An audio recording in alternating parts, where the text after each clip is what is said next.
कुछ यादें हमेशा साथ रहती हैं। आज भी मुझे याद है ये ड्राइंग मैंने कब बनाई थी।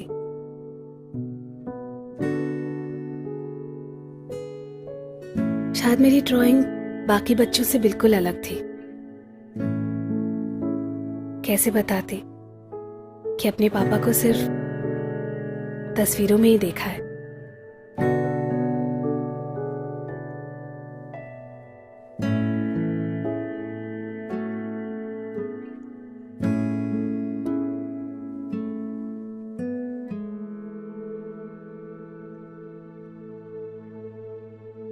लेकिन उनके बिना भी हमारी छोटी सी दुनिया में खुशियों की कभी कमी न थी।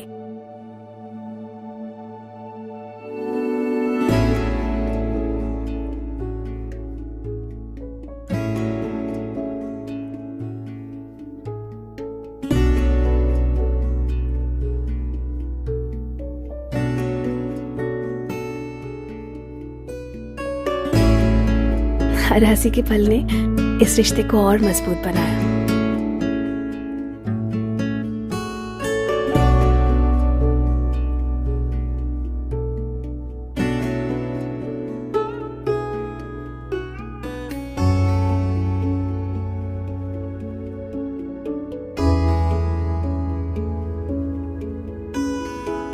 कभी तुमने कुछ नहीं बोला, कभी मुझे बोलना नहीं आया।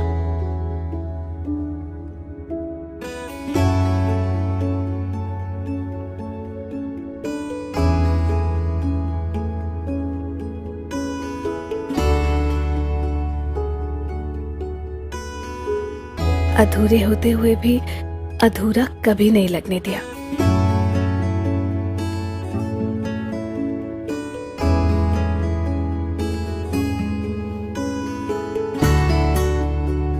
सब कहते हैं that I'm a very strong woman. I just tell them, well, I have grown up seeing one. मेरी फ्रेंड, मेरी गाइड, मेरी क्रिटिक। 20 साल कैसे बीत गए कुछ पता ही नहीं चला।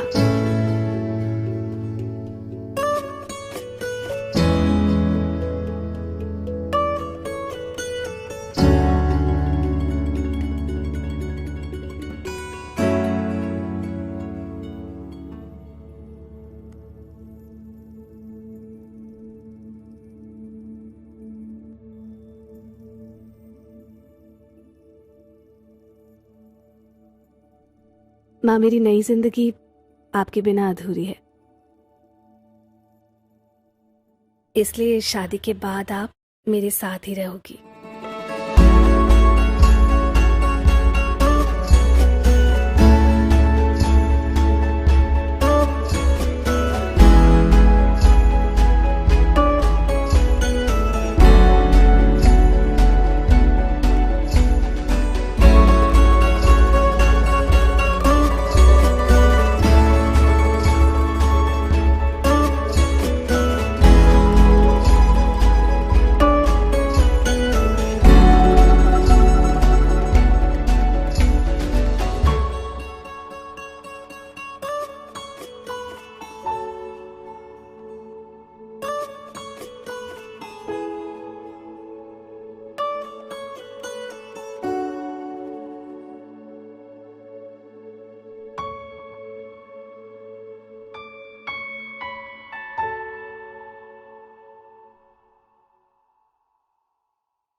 Bosch has a view that it is the little details that really matter.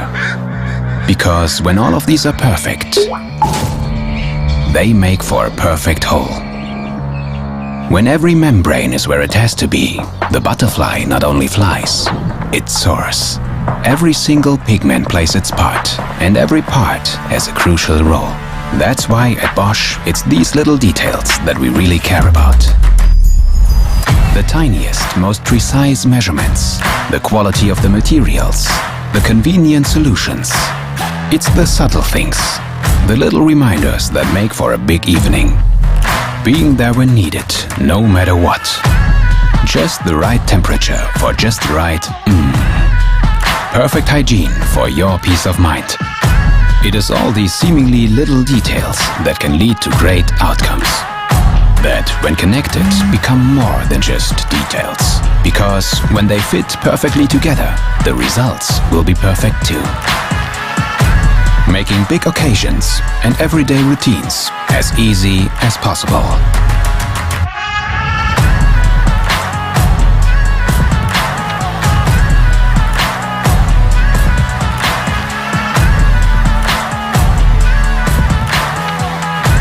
For every moment and every day. How very Bosch. Bosch, invented for life.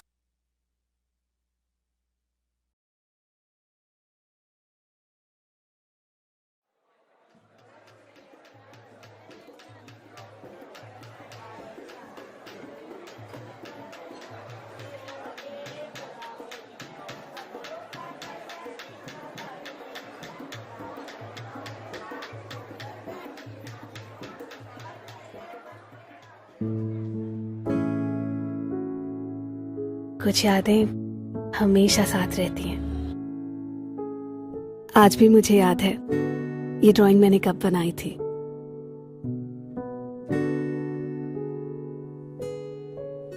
शायद मेरी ड्राइंग बाकी बच्चों से बिल्कुल अलग थी। कैसे बताती कि अपने पापा को सिर्फ तस्वीरों में ही देखा है।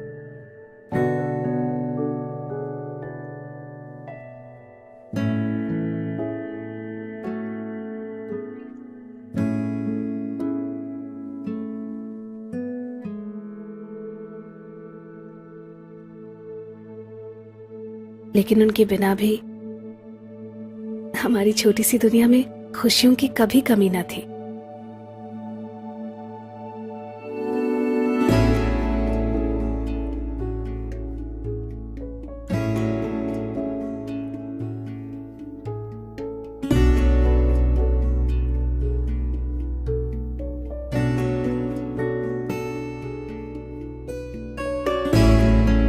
हर हंसी के पल ने इस रिश्ते को और मजबूत बनाया।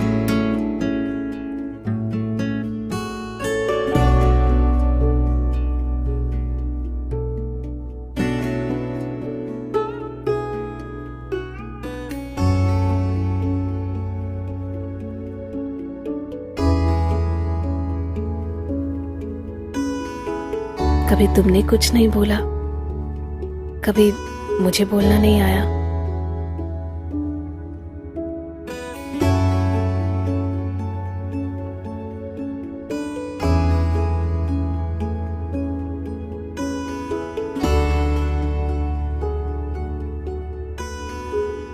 अधूरे होते हुए भी अधूरा कभी नहीं लगने दिया।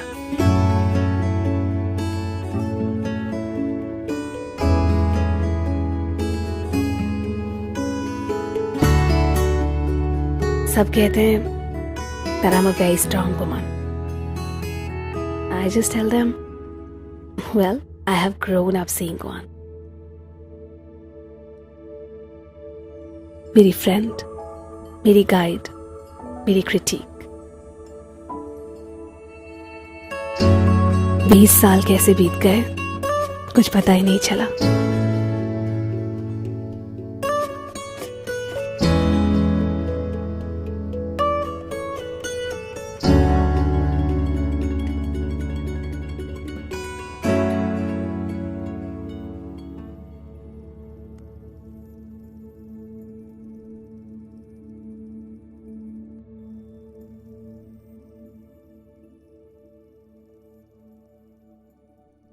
माँ, मेरी नई जिंदगी आपके बिना अधूरी है, इसलिए शादी के बाद आप मेरे साथ ही रहोगी।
Personally, I feel our biggest achievement is the trust of millions of people.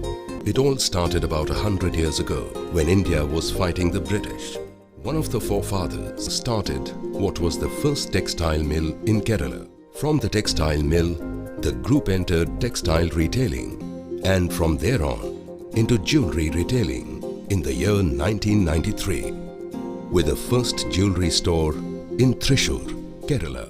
When we entered this industry, we realized one thing. Either we should change our principles or revolutionize the industry to keep up with the principles and ethics of our forefathers. The key differentiator for Kalyan Jewelers is our big format stores and high level of stock. Kalyan Jewelers is all set to tread new horizons.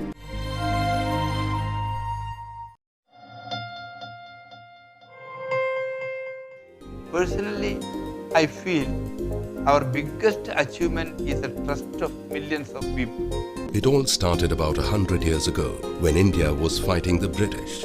One of the forefathers started what was the first textile mill in Kerala. From the textile mill, the group entered textile retailing and from there on into jewelry retailing in the year 1993 with the first jewelry store in Thrissur, Kerala.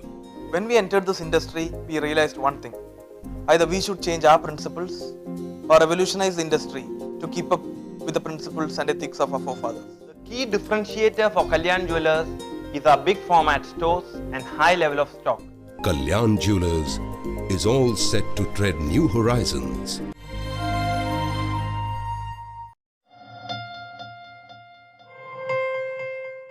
Personally, I feel our biggest achievement is the trust of millions of people.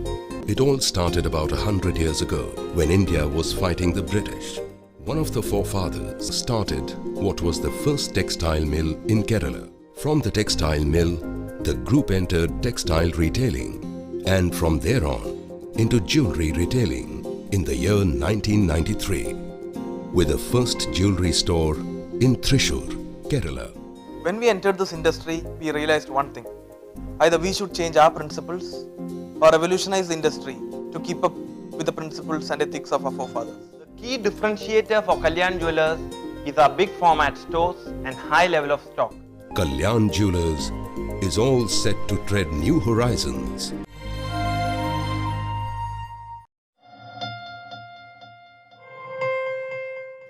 Personally, I feel our biggest achievement is the trust of millions of people. It all started about 100 years ago when India was fighting the British. One of the forefathers started what was the first textile mill in Kerala. From the textile mill, the group entered textile retailing and from there on into jewelry retailing in the year 1993 with the first jewelry store in Thrissur, Kerala. When we entered this industry, we realized one thing. Either we should change our principles or revolutionize the industry to keep up with the principles and ethics of our forefathers. The key differentiator for Kalyan Jewelers is our big format stores and high level of stock. Kalyan Jewelers is all set to tread new horizons.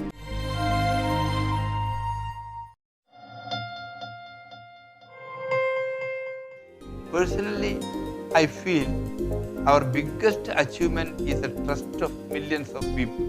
It all started about 100 years ago when India was fighting the British. One of the forefathers started what was the first textile mill in Kerala. From the textile mill, the group entered textile retailing and from there on into jewelry retailing in the year 1993 with the first jewelry store in Thrissur, Kerala. When we entered this industry, we realized one thing. Either we should change our principles or revolutionize the industry to keep up with the principles and ethics of our forefathers. The key differentiator for Kalyan Jewelers is our big format stores and high level of stock. Kalyan Jewelers is all set to tread new horizons.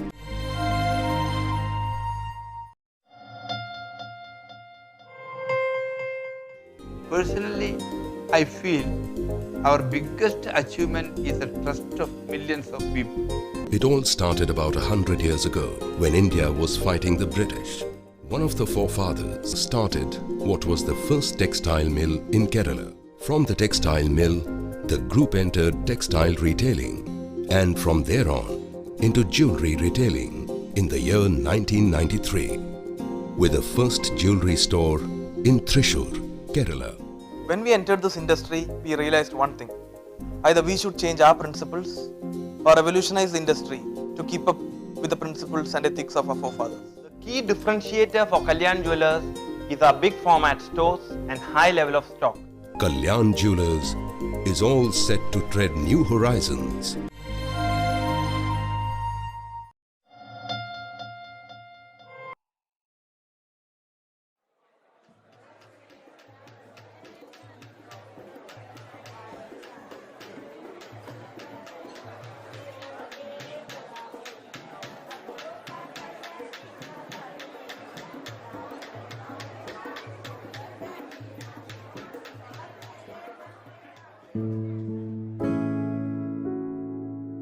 कुछ यादें हमेशा साथ रहती हैं। आज भी मुझे याद है ये ड्राइंग मैंने कब बनाई थी।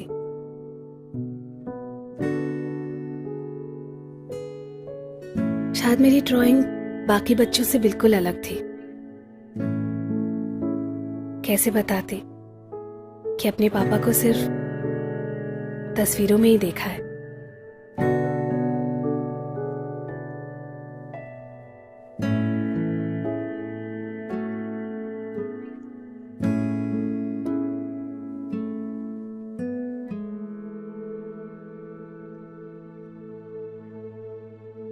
लेकिन उनके बिना भी हमारी छोटी सी दुनिया में खुशियों की कभी कमी न थी।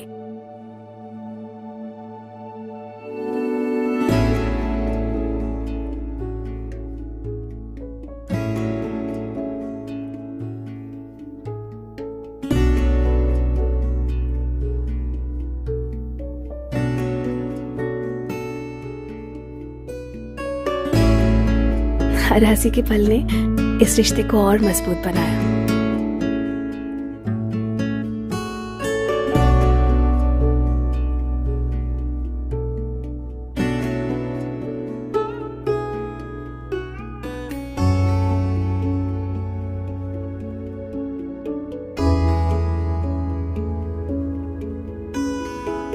कभी तुमने कुछ नहीं बोला, कभी मुझे बोलना नहीं आया।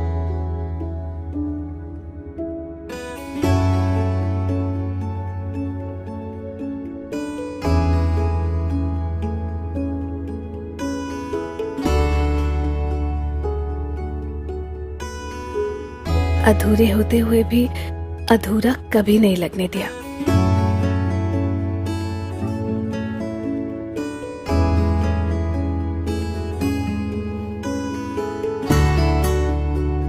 सब कहते हैं that I'm a very strong woman. I just tell them, well, I have grown up seeing one. मेरी फ्रेंड, मेरी गाइड, मेरी critique. Outset, I just want to say that as I walked onto the podium and stood here from where I stand, ladies and gentlemen, you all are making an absolutely stunning vision. So can we have a huge round of applause for all the women in the room? Come on. You can do better than that. You know, one's philosophy cannot be expressed in their words, but it definitely can be impressed by the choices they make. I stand here, ladies and gentlemen, tall and absolutely proud because I am in a room full of women whose choices have not just affected their lives, but have in fact changed the conversation, have changed the way the world looks and thinks about us. And that, ladies and gentlemen, deserves a louder round of applause. So come on, bring the roof down. Once again, a very, very good evening. I'm Xenia Fernandez, and it's my absolute honor and pleasure to welcome you all to Kalyan Jewelers Presents Outlook Business Women of Worth 2019, powered by Amway. Health and beauty partner, Kolkata Bone and Beauty. Driven by Exide, Lifestyle partner Bosch Home Appliances, celebrations partner Indiosa, our outdoor partner Advice, community partners Thai Kolkata, Great Places to Work, Guardian of Dreams, HEN, Farah Khan, Rekha Day of Retailers Association of India, and Debrun Mukherjee for the designer wear for the fashion show. Can we have a huge round of applause for all these wonderful people? And on that note, ladies and gentlemen, to kickstart the evening by sharing his thoughts, please help me welcome on stage CEO Outlook Group, Mr. Indranil Roy.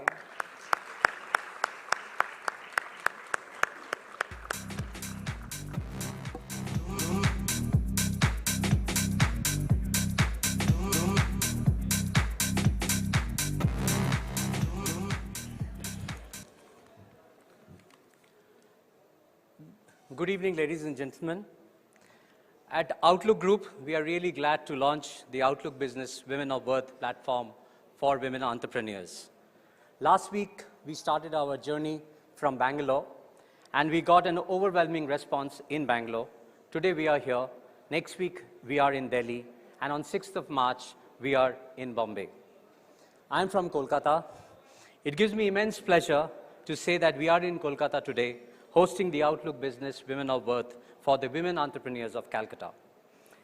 India is the world's fastest growing startup ecosystem, and only 9% of our country's startup founders are women. Currently in India, we have 8 million women who are entrepreneurs or have just started. Only 2 cities in India have made it to the recent ranking of the 50 most favorable global places for women. It is Bangalore and Delhi. But the good news is, entrepreneurial confidence is steadily rising in Bengal.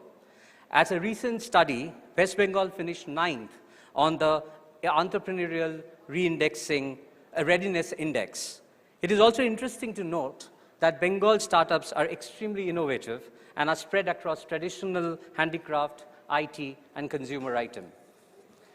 We at Outlook Business decided to be a part of this transformation, and that is why we launched a platform for women entrepreneurs. We are working on our digital and social platform titled WoW. WoW will be an interactive idea platform where we invite you to share your stories, read other successful entrepreneurs, and also interact and network. I request you all to please share, explore our website, share them, like, dislike, but what's very important is we need your feedback.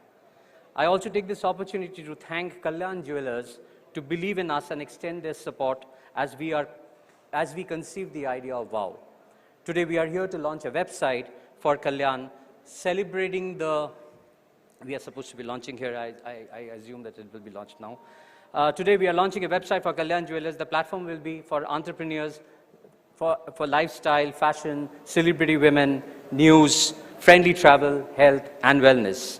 I congratulate our team at the Outlook Business for their tremendous effort. Oh, I'm supposed to launch it.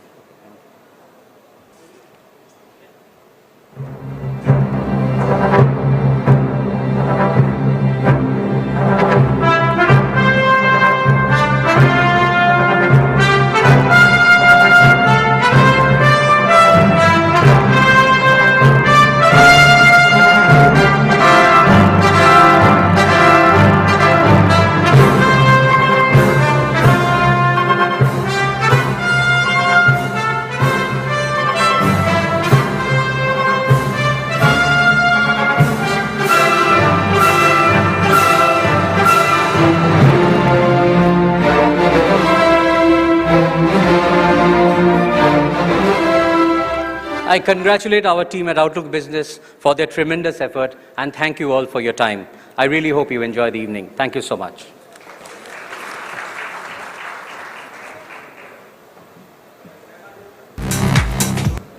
Thank you very much, Mr. Roy. Well, ladies and gentlemen, we would really love that you share your experience at WoW Kolkata. So don't forget to post your pictures. I'm pretty sure by now you've taken a couple of selfies at least, right? So don't forget to post those pictures and, of course, your comments. And you can tag us. You can follow Outlook Business on Twitter and tag event pictures with hashtag WoW2019. On Instagram, you can follow Outlook_business and tag hashtag WoW2019. In fact, you know, I was wondering, we have so many women entrepreneurs in the room right now whose stories we would really, really like to hear. We have the Outlook.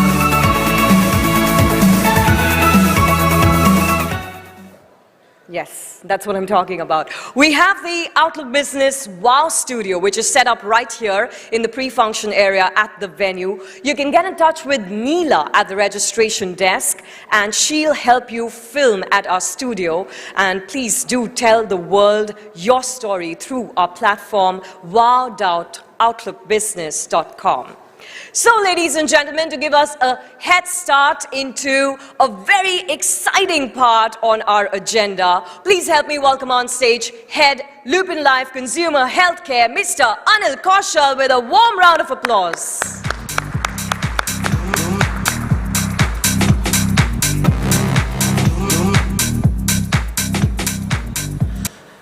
I don't have a speech. I'm just going to have a 2-minute conversation with you. And I'm really feeling inspired.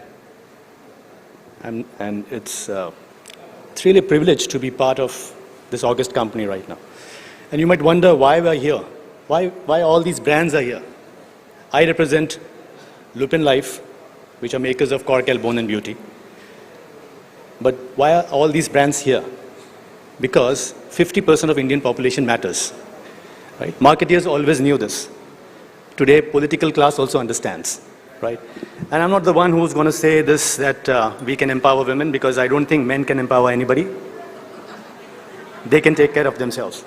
Women can take care of themselves. We just need to step aside, right? So what I'm going to do is not sell my brand, but just give you a reason why you need to take our brand, or otherwise,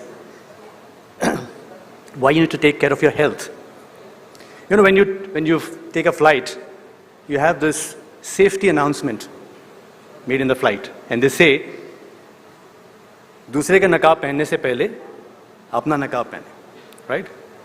What it means is, while all of us or all of you are achievers here, and I consider, in fact, those women who are at home, my maid, my mom, my sister, my daughter who's going to grow up, they're all going to be achievers because they're trying to do more than what men are doing, balancing home and their work. But if you don't take care of your health, how are you going to conquer the world? So first, wear your oxygen masks. And what we are providing is an oxygen mask, right? Second insight which we got when we meet a lot of consumers, and especially women, is that when I say, ये आपकी health के लिए अच्छा है, this is good for your health. They say, okay, aloe vera is good. I understand aloe vera is good. But when I say this is good for your skin, they immediately buy it. Right? The best compliment which anyone can get is 10 years hence when someone tells you, you look the same. And I think that's what everyone aspires for. Right? So when we are talking about our brand, the reason why we're talking about Cork, Bone and Beauty is because when you consume this, it not only takes care of your calcium intake, but also makes your skin, hair and nails beautiful. But that's too much of a cliche to do marketing. Let me take, I would say, make a motherhood statement. The reason we are here is not because of that. The reason we are here is because we want to take these stories of achievers to the rest of the country. Right? As a marketeer, I can do that. I want to take these stories to every other lady in other part of the country who listen to this, get inspired, and this becomes an epidemic. Right? And that's we salute women who are strong within. The brand promise is all about healthy inside, beautiful outside, beautifully strong. So अंदर से अगर आप healthy हैं तो बाहर से सुंदर हैं. So please wear your oxygen masks, go out and conquer the world, right? But before that, stay healthy, stay beautiful. And after I speak, I'm going to have a health guru, Mr. Mickey Mehta, who's going to talk about how to stay healthy. And if you look at him, I will be ashamed about my own health, though I'm quite younger than him, right? So please take good, interact with him and ask a lot of questions. Thank you, all the best. Pleasure being here.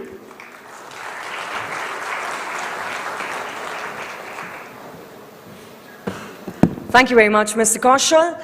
Well, like he rightly said, ladies and gentlemen, it is time to get ready to pump ourselves up with the holistic health and wellness guru, Mickey Mehta, presented by Korcal Bone and Beauty, a calcium supplement especially for women that helps maintain healthy skin, hair, nails, and of course, strong bones. Let's take a look.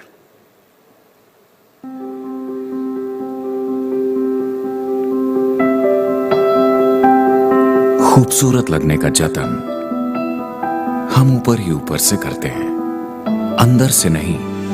खूबसूरती को उम्र लगने से रोक सकता है तो वो है अंदरूनी पोषण। इसलिए 100% नेचुरल कोरल ग्रेन से बना कोरकैल बोन एंड ब्यूटी। ये कोरल कैल्शियम और मिनरल्स बोन्स को बनाए स्ट्रॉन्ग, साथ ही आपके स्किन, हेयर, नेल्स और टीथ को हेल्दी और ब्यूटीफुल बनाए रखने में मदद करता है। चलो उम्र के पिंजरे से बाहर निकले, महसूस करें खूबसूरत। कोरकैल बोन एंड ब्यूटी, अंदर से हेल्दी तो बाहर से ब्यूटीफुल।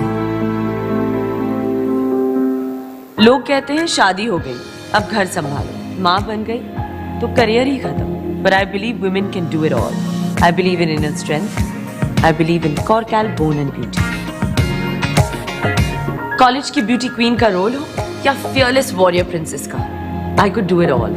क्योंकि I believe अंदर से हेल्थी हो तो बाहर से beautiful. I believe in Korcal Bone and Beauty. एक सक्सेसफुल एक्ट्रेस को ब्यूटीफुल दिखने के साथ साथ स्ट्रॉन्ग भी होना पड़ता है। I believe in my inner strength. I believe अंदर से हेल्थी हो तो बाहर से beautiful. I believe in Korcal Bone and Beauty. What a pleasure it is to invite on stage a global leading holistic health guru and corporate life coach, to billionaires, to top Bollywood superstars, supermodels, Miss World and Miss Universe, politicians, and of course citizens from every single walk of life. He has a double honorary doctorate in holistic health and life sciences from the International Medicina Alternativa, and he's been a pioneer, ladies and gentlemen, in promoting holistic health in India to radio and television shows too. He's going to get us energized, maximized, and if you ask me, he's going to get us Mickey-mized. Ladies and gentlemen, please put your hands together and welcome Dr. Mickey Mehta.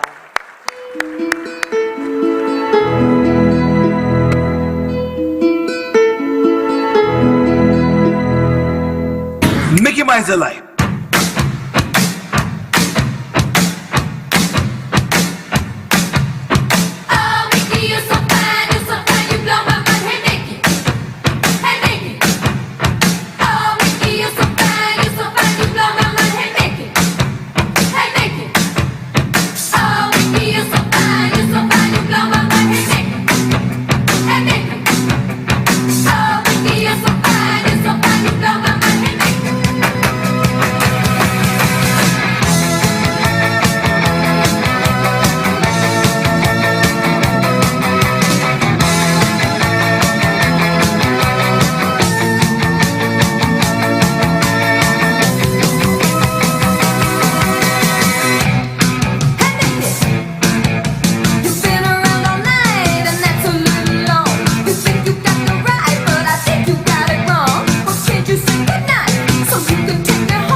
Good evening, Calcutta.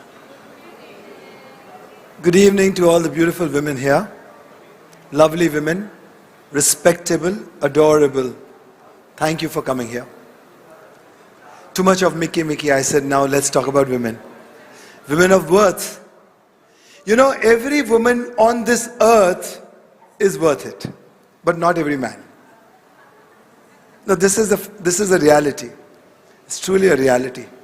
Every man has a very interesting story to say, to tell. But every woman has a very inspiring story to say and tell.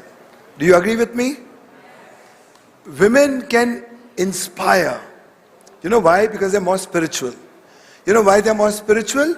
Because they're very total, they're wholesome, they're integrated, more integrated than men. I'll give you an example that how women are more resilient and more tenacious. So biologically, it is proven that the infant mortality rate, that of a male child, is higher than that of a female child. Because women are biologically stronger. Muscles and strength don't help you win any game in life. It is the true inner strength, inner beauty of a woman which makes that big difference. So wouldn't you want to give an applause for that? Celebration of womanhood. A true celebration of womanhood. Accepting the way you are, what you are, and you are just so perfect. Every woman, whatever color, whatever size, when a woman smiles, our hearts melt. Literally. Because there is something vibrant about the feminine soul, which is soothing, which is very healing, and which is most compassionate. Okay? I'm not paid to say all this. So please don't. I am saying this because I have a story to tell also. I have a mother, I have a sister, I have a wife, I have a daughter, I have friends, I have lady staff who work with me, I have cousins, I have relatives, all women. And it's just fantabulous that how they add value to your life and make it much more joyful. I'm talking about the joy factor. Okay, so now let's come to the real story today. The real story is about health, wellness, being holistic, composite, integrated. So since I'm the pioneer of holistic health in India and in Asia, let me tell you what holistic health is about. The word holy means pure. The word holy means divine. That which is pure, that which is divine is wholesome. That which is wholesome is integrated. And that which is integrated will have its vibrance and radiance. So this is what holistic health is all about. And holistic health has very many pillars. To attain to holistic health, one needs to be a little disciplined. So self-discipline is very important. Self-love is very important. How many of you love yourself? All of you? Come on, let's hug yourself. All of you, come on, hug yourself. Quickly, quickly, quickly. That's it. That's it. Now this is so wonderful. Each time your body responds to compassion, love, joy, and towards yourself, you must know that your immunomodulators from within to secrete. Your hormones, they spring up in joy, and your skin begins to glow, and you won't need any makeup of any cosmetic line if you vibrant from inside. And every woman is, So one is, of course, loving yourself, self-discipline. What's number two? Come on, can anybody tell me what's number two? Okay, right answer will get my signed book outside. My book stall is outside called the Shunyam Quotient. Sorry? So, dedication. Devotion and dedication, without which nothing ever has been achievable. Nothing ever. So then, immediately after that, then the pillars. So one is discipline, one is dedication, one is devotion, one is self-love. Then you come to that as you need to live every day and eat every day, we need to work out every day. Every day. Every day. You need to laugh every day. Okay? You need to sleep every night happily, joyful, calm, composed. You need to have me time every day. You need to have resolves every day, introspection every day. So, then exercise every day. Then you need to go out in the sun every day. Holistic health is all about nutrition, cosmic nutrition. So what is cosmic nutrition? Cosmic nutrition is that which comes before food. So let us count how many things come before food. So consuming and nourishing yourself with sunshine, consuming and nourishing yourself with air, consuming and nourishing yourself with water, consuming and nourishing yourself with exercise also nourishes you. Consuming and nourishing yourself with sleep, good night's sleep nourishes you. So I have a motto which says, sleep every night with a wish to heal yourself and wake up every morning with a promise to heal the world. Okay, thank you. Then at number 6 comes compassion, joy, cheer, state of mind. Okay? At number 7 comes meditation. Just quietening yourself. The high funda meditation word has been debunked because it hasn't been explained well. Meditation means stop doing, start being. Stop doing anything, everything, and simply start being. So meditation. Then of course, we exercise a lot for our body, don't we? But do we exercise our soul, our spirit, our mind? So prayers. To strengthen our spirit, to strengthen our soul, to strengthen our mind. So prayers nourish you also. After all this, the 5 elements nourish you, the ether nourishes you also, earth element nourishes you. Then food nourishes you. Coming to food, I would allow the Calcutta people to cheat only on one thing, Rasgullas from Das. I personally love them, but there is no Das in Mumbai, so I eat from Sweet Bengal. Is there a Sweet Bengal in Calcutta also? No, but there is a Sweet Bengal chain across many popular states and big cities.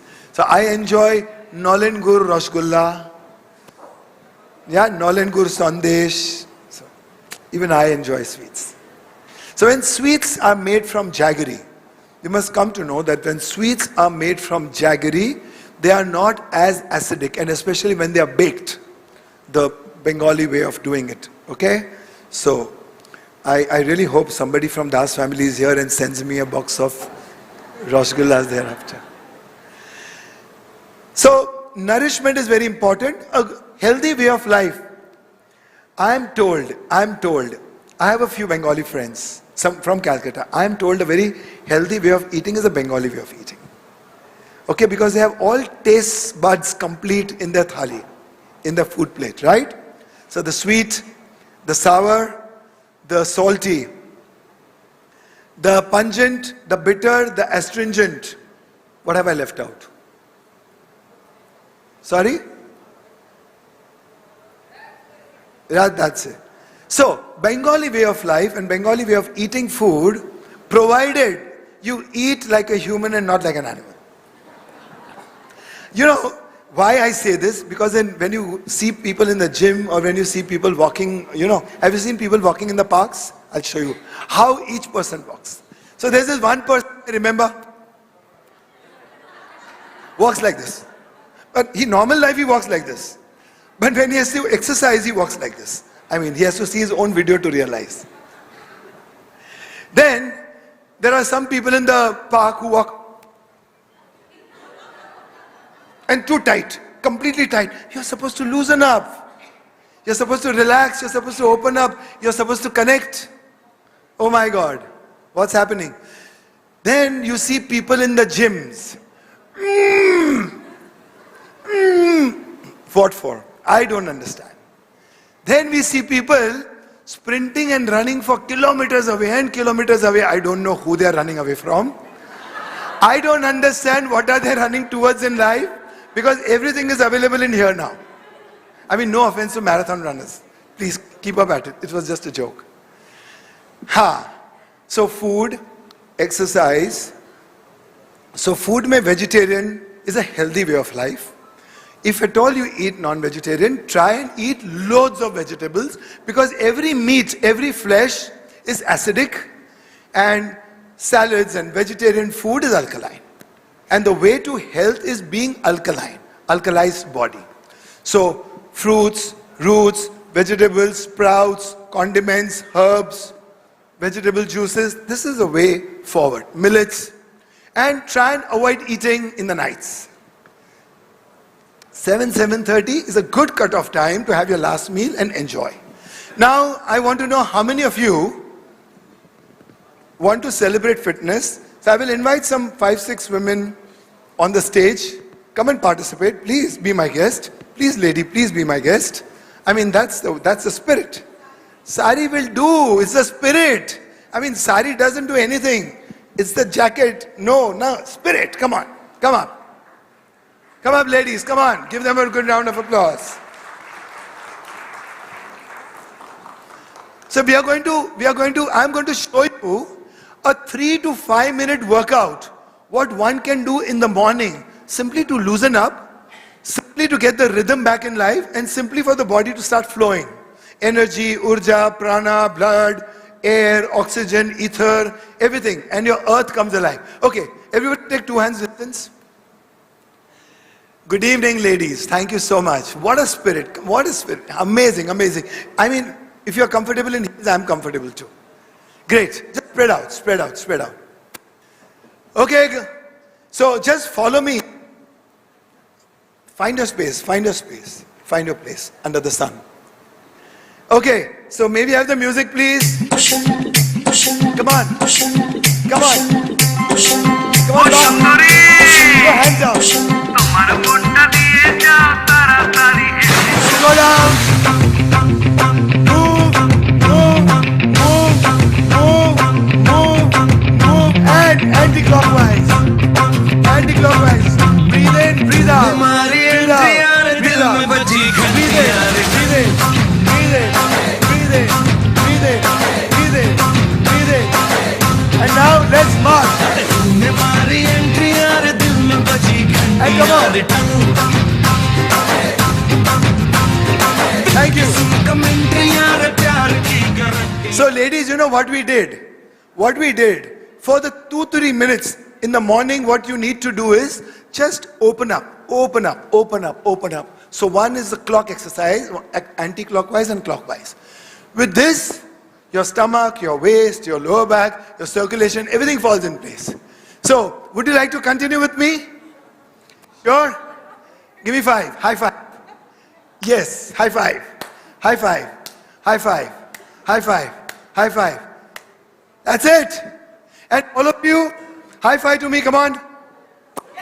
Yes, that's the spirit. What's your name, brother? Mr. Banerjee. That's the way to go. All right. So, now, I'll make you a little uncomfortable physically, but mentally you'll remain charged up. So maybe I have the music. Everybody get onto the floor like this. Everybody get on the floor. Look at me. Look at me. Stay there. Stay there. And right leg in the front. Look up. On your marks. Get set. Go. Back. And left leg in the front. Look up. Back. And 5, 6, 7, 8. Stretch. And breathe out and back. And breathe in and stretch. And breathe out and back. Suck your stomachs in tight. Very good. Very good. Very good. A round of big applause for them.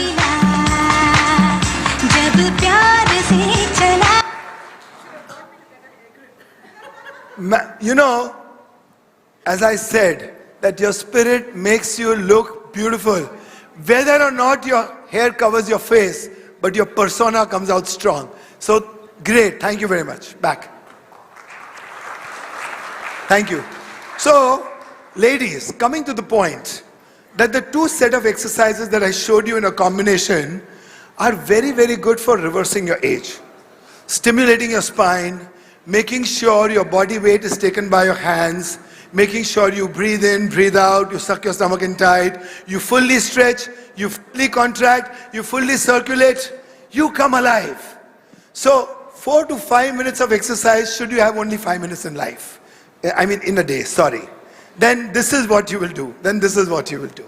Okay, now I need a husband and wife team if available here. Is there a husband and wife team? Come. And I also need 2 strong women. I need 2 strong women. Come. That's the spirit. Come on, Calcutta. Yes. Come on. Husband? He's coming? No? It's coming. Okay, great.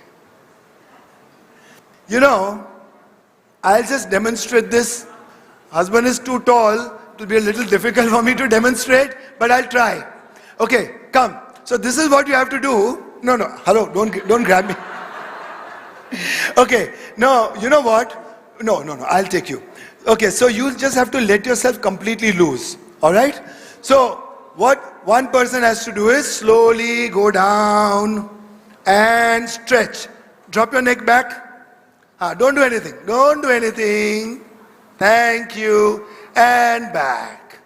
This is a wonderful partner exercise for the spine and also to stretch your stomach.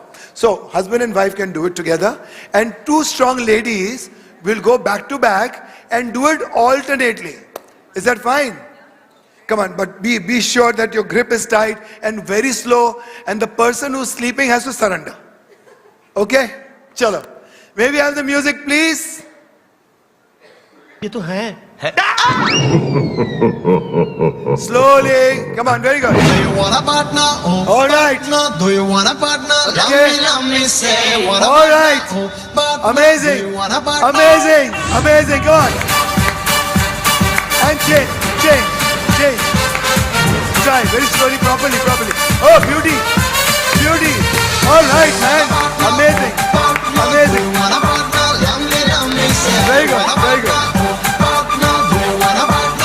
Very good. Okay. Same team remains there. Same team. Sat Sri Akal ji, Papa ji, कैसे हो? आपने अभी शुरू किया, बस 1 minute पहले. Okay. Now there's one more very good exercise which increases camaraderie between couples. And those couples could be friends. They could be mother and daughter. It could be father and son, or it could be anybody in the family. So we will get into this position. Brother, come here. What's your name? Shom. Okay, Shom, come. Shom, get me your left leg in the front. Okay, get there like that. Now this is a very good exercise to increase your energy surge in the morning and have fun along with. So maybe have the second music, please.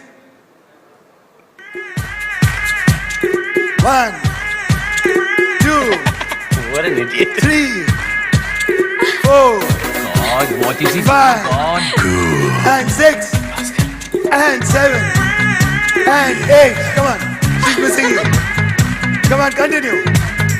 Yeah, dance, come on. Such a stupid bastard. Alright, move.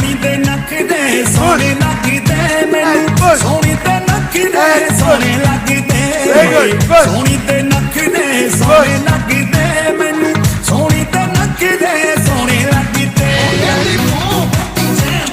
Okay, good. Thank you very much. Great couple. Good luck. God bless you. Good luck. Great. What a spirit. Great, man. Great. Amazing. Okay, that was nice. Okay, let's take a break for a short Q&A. I'll answer only 2 questions. Any question till date, till now? Aaj tak, ab tak. Loud. My take on eggs. Okay, eggs are very good to procreate chicken out of it. Now, eggs literally come in the gray area while we discuss about being a vegetarian. And we could say that eggs are least harmful in terms of health, but they could add value if you are balanced, which means 2 eggs a day, in winters especially, should be fine. But for those who are completely vegetarian, that's the best way to go about it. And for those who are absolute vegans, that is the finest and the cleanest way of eating. Veganism is the cleanest way of eating. It's scientifically well supported. Alright? But for those who are eating mostly mass, no sin, no sin. It's no sin. Okay, any other question? Sir. Oh, you know, when we did a little bit of research and survey of what women like, what popped up was Bollywood. I mean, that's normal pulse of India today, that we come alive with Bollywood. So, which is why, madam, forgive me. Okay, any other question? Yeah. Sir, I'm a senior citizen. Kidhar hai? Yeah. Sir, would you kindly suggest some exercises for senior citizens? See me in my chamber. Okay, I'll just tell you. Okay, now, the last question before we move forward. So very simple, whether a citizen is senior or junior.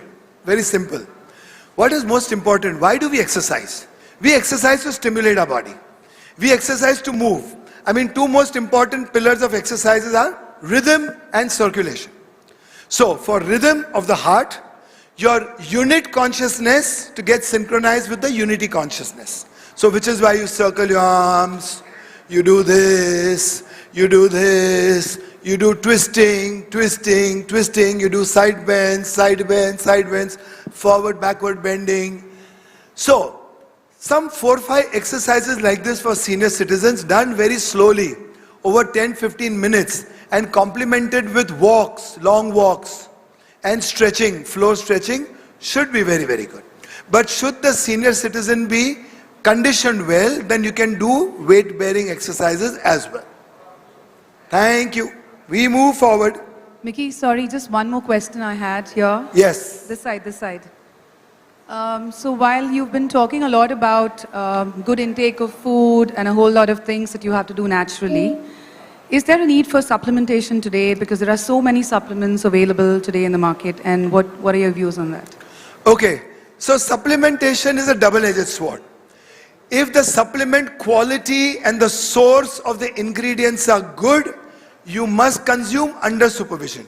And especially for women, those who are menopausing, multi-minerals, multi-vitamins are good. So calcium supplements are very good, zinc supplements are good, iron supplements, but provided the source is as natural and as organic. Otherwise, supplementation could cause, difficulties to the body. Talking about supplementation, let me say that yes, post 30, 35, women especially, and today, in today's context, our nourishment is never 100% complete. So calcium supplements are good, iron supplements are good, especially for women, because they need to support their glandular hormonal cycle. And there are very many brands, but CoreCal is very good. CoreCal is good because I personally had a look into it, and the source of that supplement, that calcium, is from the corals, which is why it's called core. And why it's one more reason called core, because it goes and nourishes you right at the cellular level. So, but don't do unsupervised supplementation. Be very clear, don't just see advertisements and run and buy and just start consuming. Do it under proper prescription and advice. Thank you. Okay, now we always admire everybody else outside of us. Most important for a woman of substance is self-acceptance, self-love, and the inner beauty. For close to a couple of decades that I've trained Femina Miss India, we always spoke about the woman of substance. And the woman of substance means that a woman capable of doing, achieving, multitasking, juggling, everything, and providing a lot of state of happiness and joy wherever she is, whether it's a family, whether it's an office, whether there's friendship, whether it's school, whether it's college. I remember there was an era where there were bosses and there were secretaries and there were secretarial pools.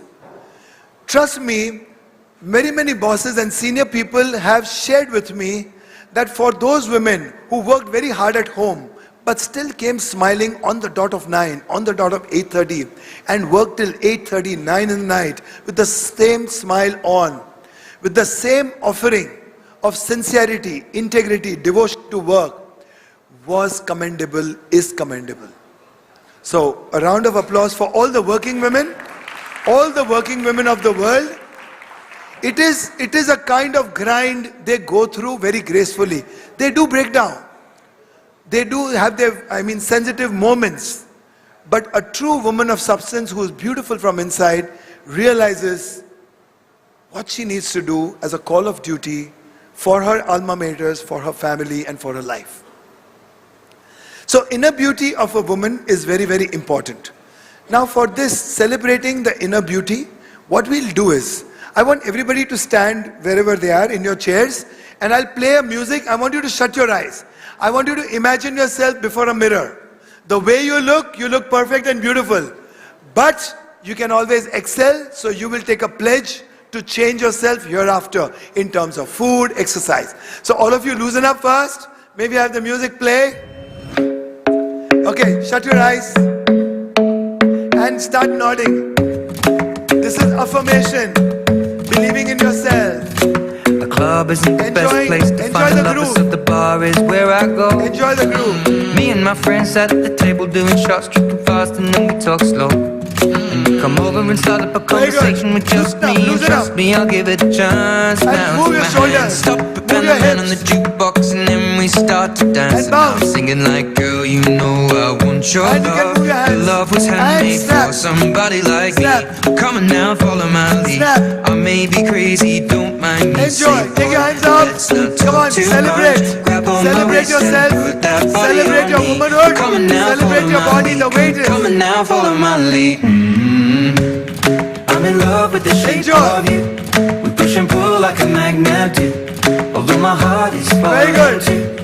I'm in love. You are in love with your own body, own body, Last own night body. you were in my room, and now my bed sheets smell like Very good. you. Every day Now discovering open your eyes, something open your eyes. new.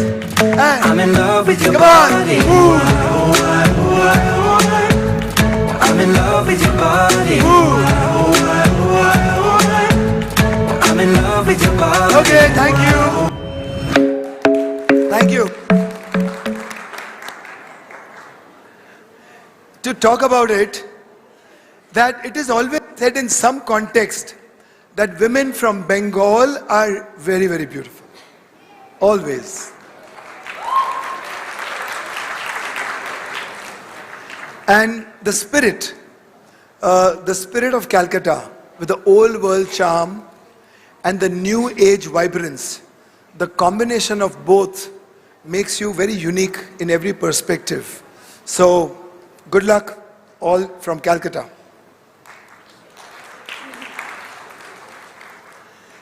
Now tell me, how many of you will pledge today that we will begin to exercise every day? Come on, your left hands on your heart, right hands on your tummy. This will remind you. Actually, it's a connect with the umbilical cord. Actually, it's a connect with the rhythm of your heartbeat, but it can serve a dual purpose of reminding you. Even I have a poncho, by the way. I have worn double layers. You work out every day? Every day, come on. She's a Kolkata woman.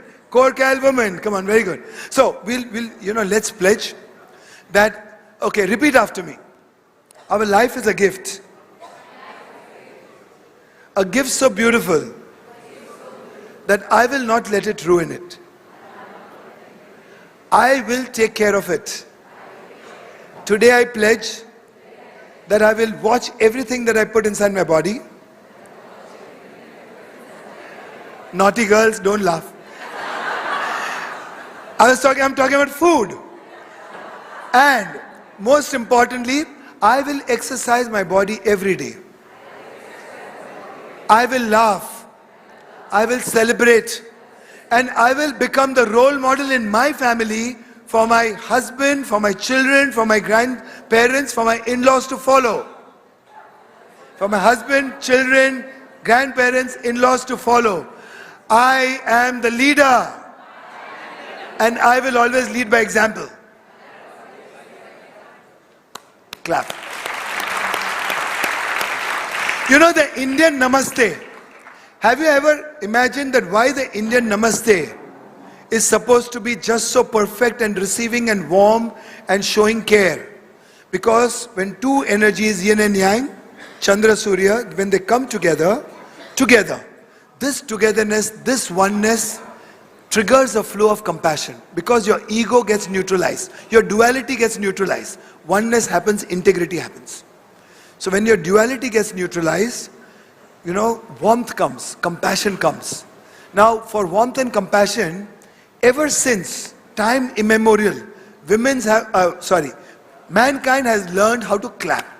So when two hands come together and the flutter of the heart goes up and the space between your hands disappears and creates a vibration of joy.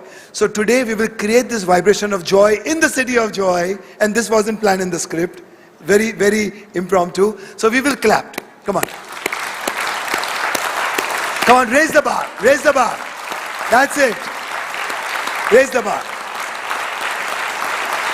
Thank you.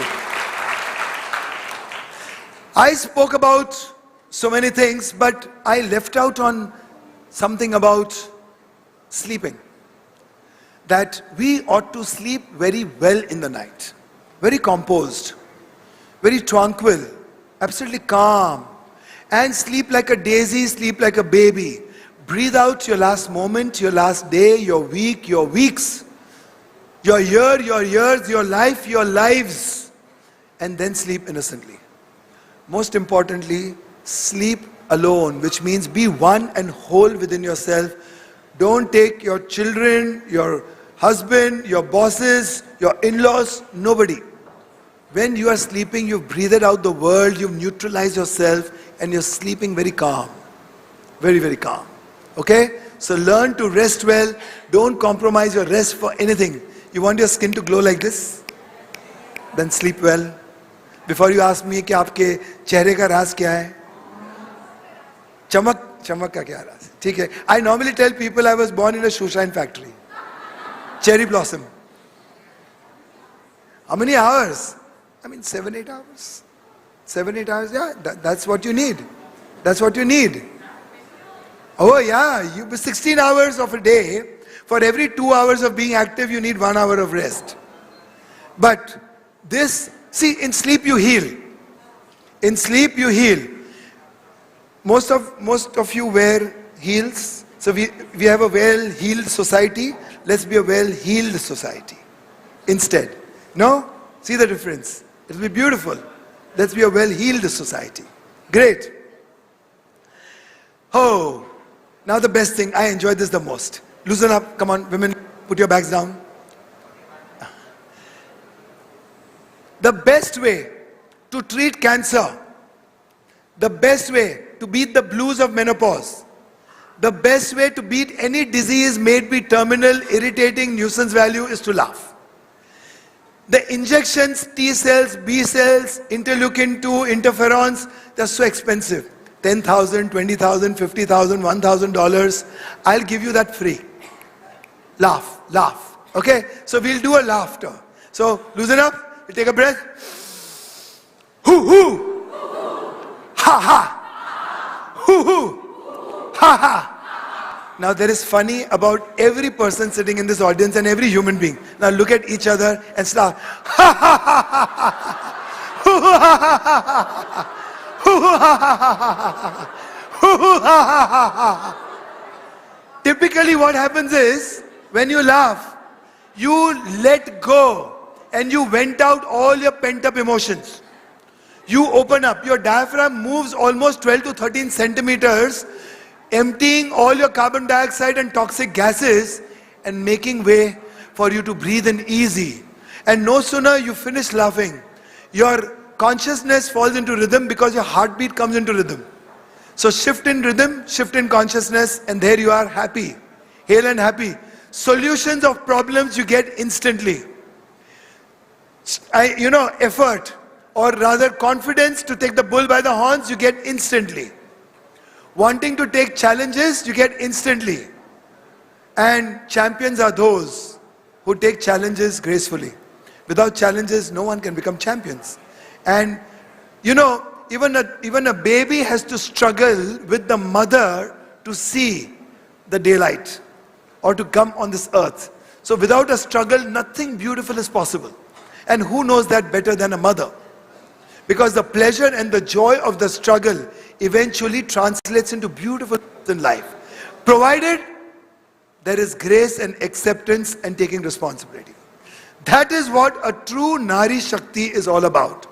That is what a true Devi is all about. Got it?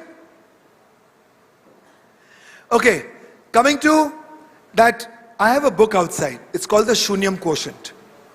The Shunyam Quotient is nothing but, it tells you how to. It doesn't show you. It tells you how to transform yourself. It tells you how to be content, fulfilled, happy. It tells you how to achieve. It tells you how to manifest. It tells you how you can become a co-creator of your destiny. How many of you believe that we can create our own destinies? Excellent. Wow. Amazing. You know why? Do we know why? Because we have legs to walk towards it. We have hands to make it, eyes to perceive it, heart to believe it, and a spirit to achieve it. Thank you. That is the way you can be the co-creator of your destiny. So this book, the Shunyam Quotient, tells you that how you can unwind, how you can settle down and compose again, how you can take a few steps back, get yourself gathered together and re-strategize life, how to re-energize life, how to revitalize life. Even a gear stick in a car, for it to go from first to second, second to third, third to fourth, it has to pass through neutral. So you have to keep neutralizing yourself. The Shunyam Quotient will show you the art that go to the point of beginning, from where everything comes to which everything goes, and take a rebirth. We can take this rebirth every day, and we can bring newness every moment, and we can be creative every time. So with this book, the Shunyam Quotient, this will translate into vision, creativity, productivity, compassion, empathy, productivity, philanthropy, and this will make you the woman of substance, what you endeavor to be, the shape that you want to be in, mental shape, spiritual shape, physical shape, and biological shape. It's available outside. I'll be there after the session. For those who want to take my signature, you can buy it. I think it's $299 or $300. An author makes very little out of every book. But that's not why he writes. And that's not why he promotes his book. An author always wants that his experience and wisdom to reach out to billions out there and help them change their life. If you were to give this book to any single person that you love, I guarantee you, you will be blessed and great gratitude will flow. Thank you. With this, I will now take you through the journey of Shunyam Quotient. I will take you through a guided meditation. We will have lights off. Bombay. I'll take you through a A.R. Rahman piece, a very good piece of music. I simply want to shut your eyes and listen to me. Okay, music, lights off please.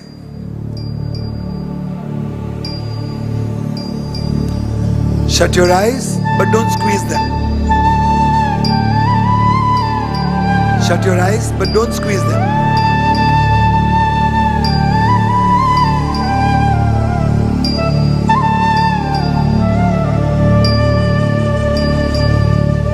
Now watch as you breathe. Don't pull breath inside, don't push breath outside. Don't pull breath inside, don't push, just watch it. The breath will flow on its own accord.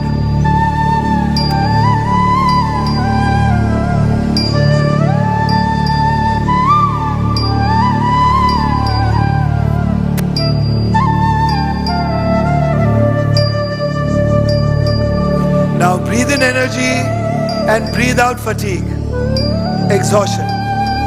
Breathe in energy and very mindfully breathe out fatigue and exhaustion. Now breathe in courage and breathe out your weaknesses. Breathe in strength and breathe out your weaknesses. Breathe in strength and breathe out your weaknesses. Breathe in courage and breathe out your fears, your phobias. Breathe in courage and breathe out your fears and phobias.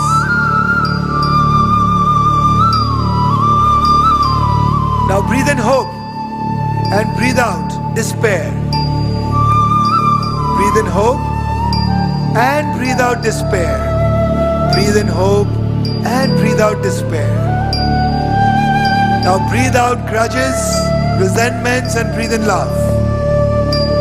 Breathe out grudges, resentments, and breathe in love. Forgive yourself and forgive the world. Forgive yourself and forgive the world. Let the energy rise.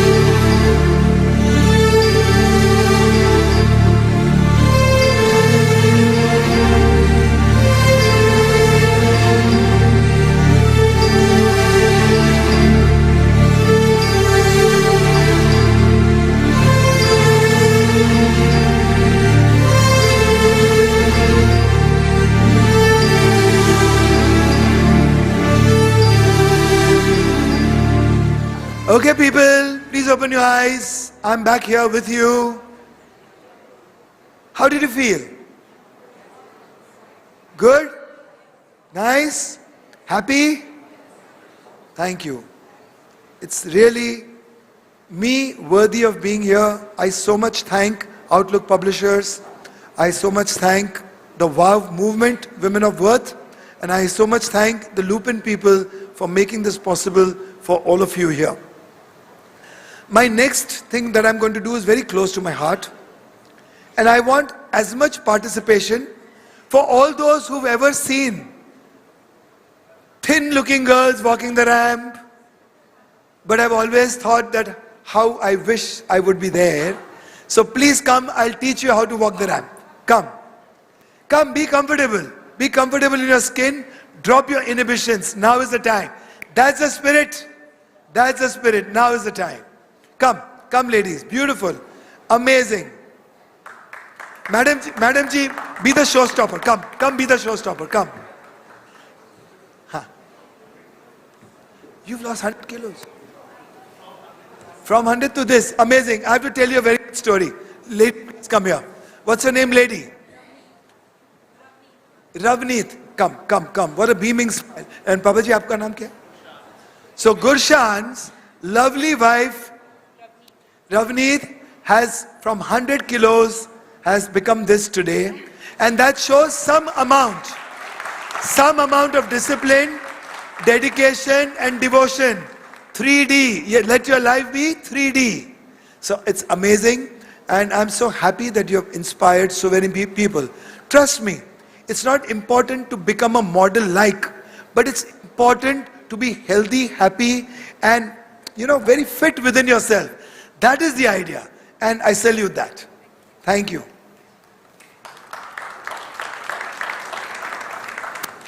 Okay, so all of you stretch out. Now for all those, we will do some emotional catharsis now, okay? So emotional catharsis, like whenever you feel pent-up emotions within yourself, all what you need to do is, you have to remove your aggression on no one. You have to remove your aggression on no one. So, all of us will get in this boxing stance. Alright? Okay? Can we all scream like cats? Sure. So from here, when I say 1, we will scream and do 1. Come on.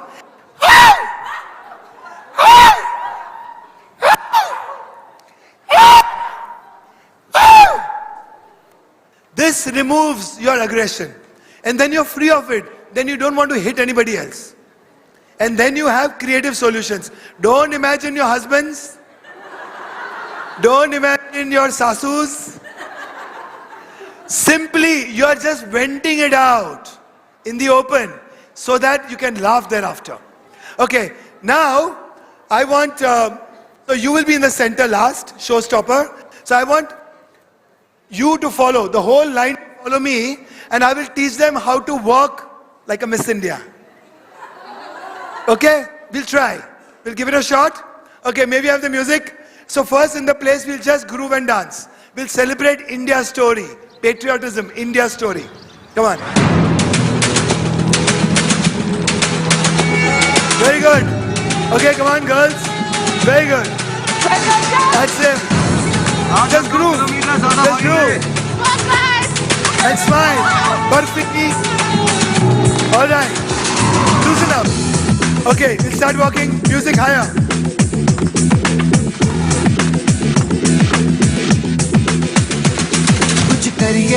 Okay, pause. Pause. Turn down. Pause. And come on. Everybody. Come on, clap for them. Clap for them. Walk all the way. Walk, walk. Come on, pause. That's it. Come on. Do it confidently. Okay, come back. Alright, quickly. Come on, clap, girls, clap. Quickly, that's it, very good. And you can go back to your seats. You can go back to your seats. Very good. You'll walk with me.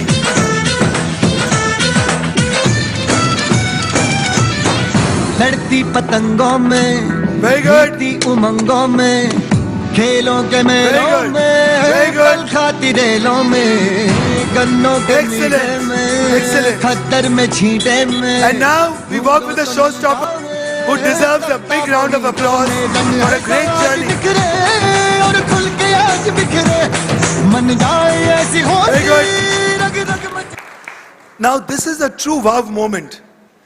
Nothing choreographed, nothing planned, nothing scripted. A couple walked in and a husband was so happy to tell the story of his wife. So real stories, real inspiration, please take it back home.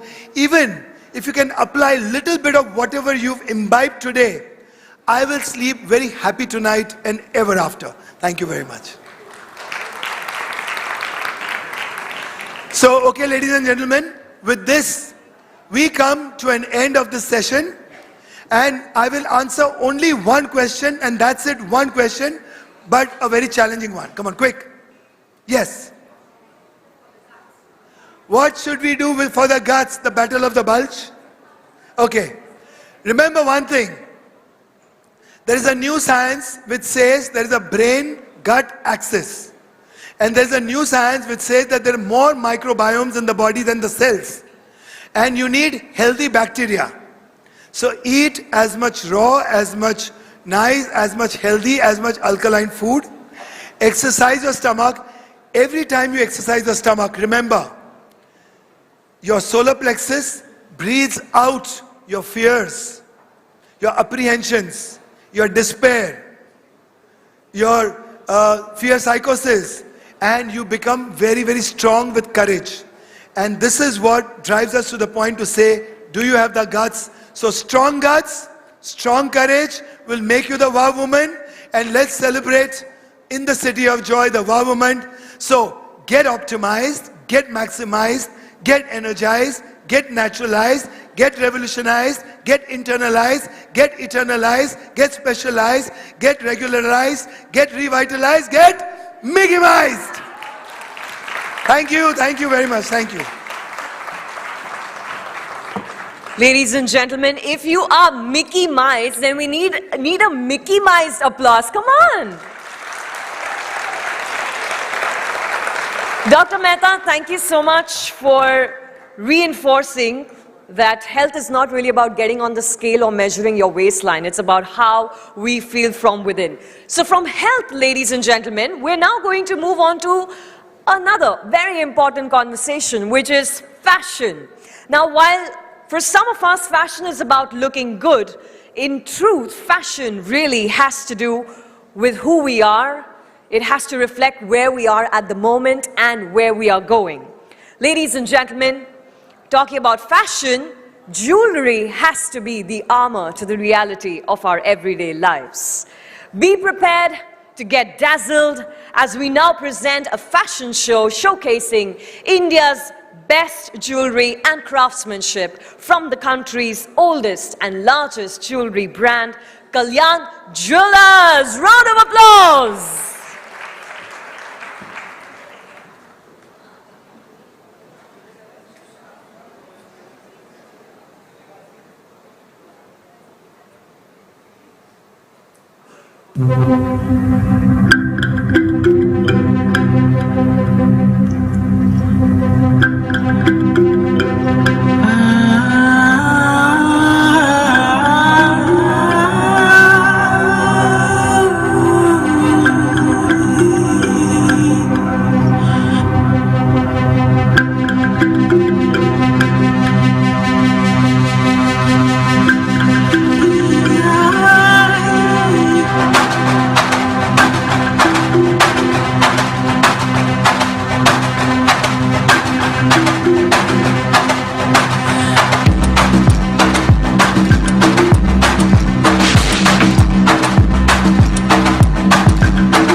How absolutely exceptionally beautiful was that? Can we have a nice round of applause, ladies and gentlemen, for the jewelry and the lovely women who were wearing it.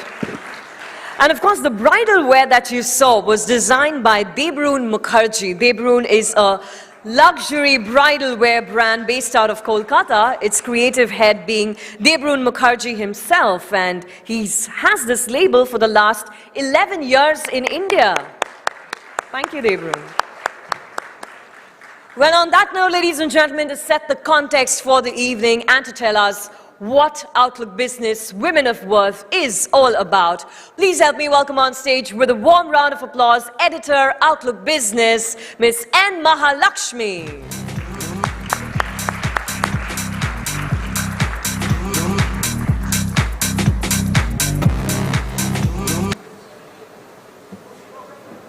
Good evening, ladies and gentlemen.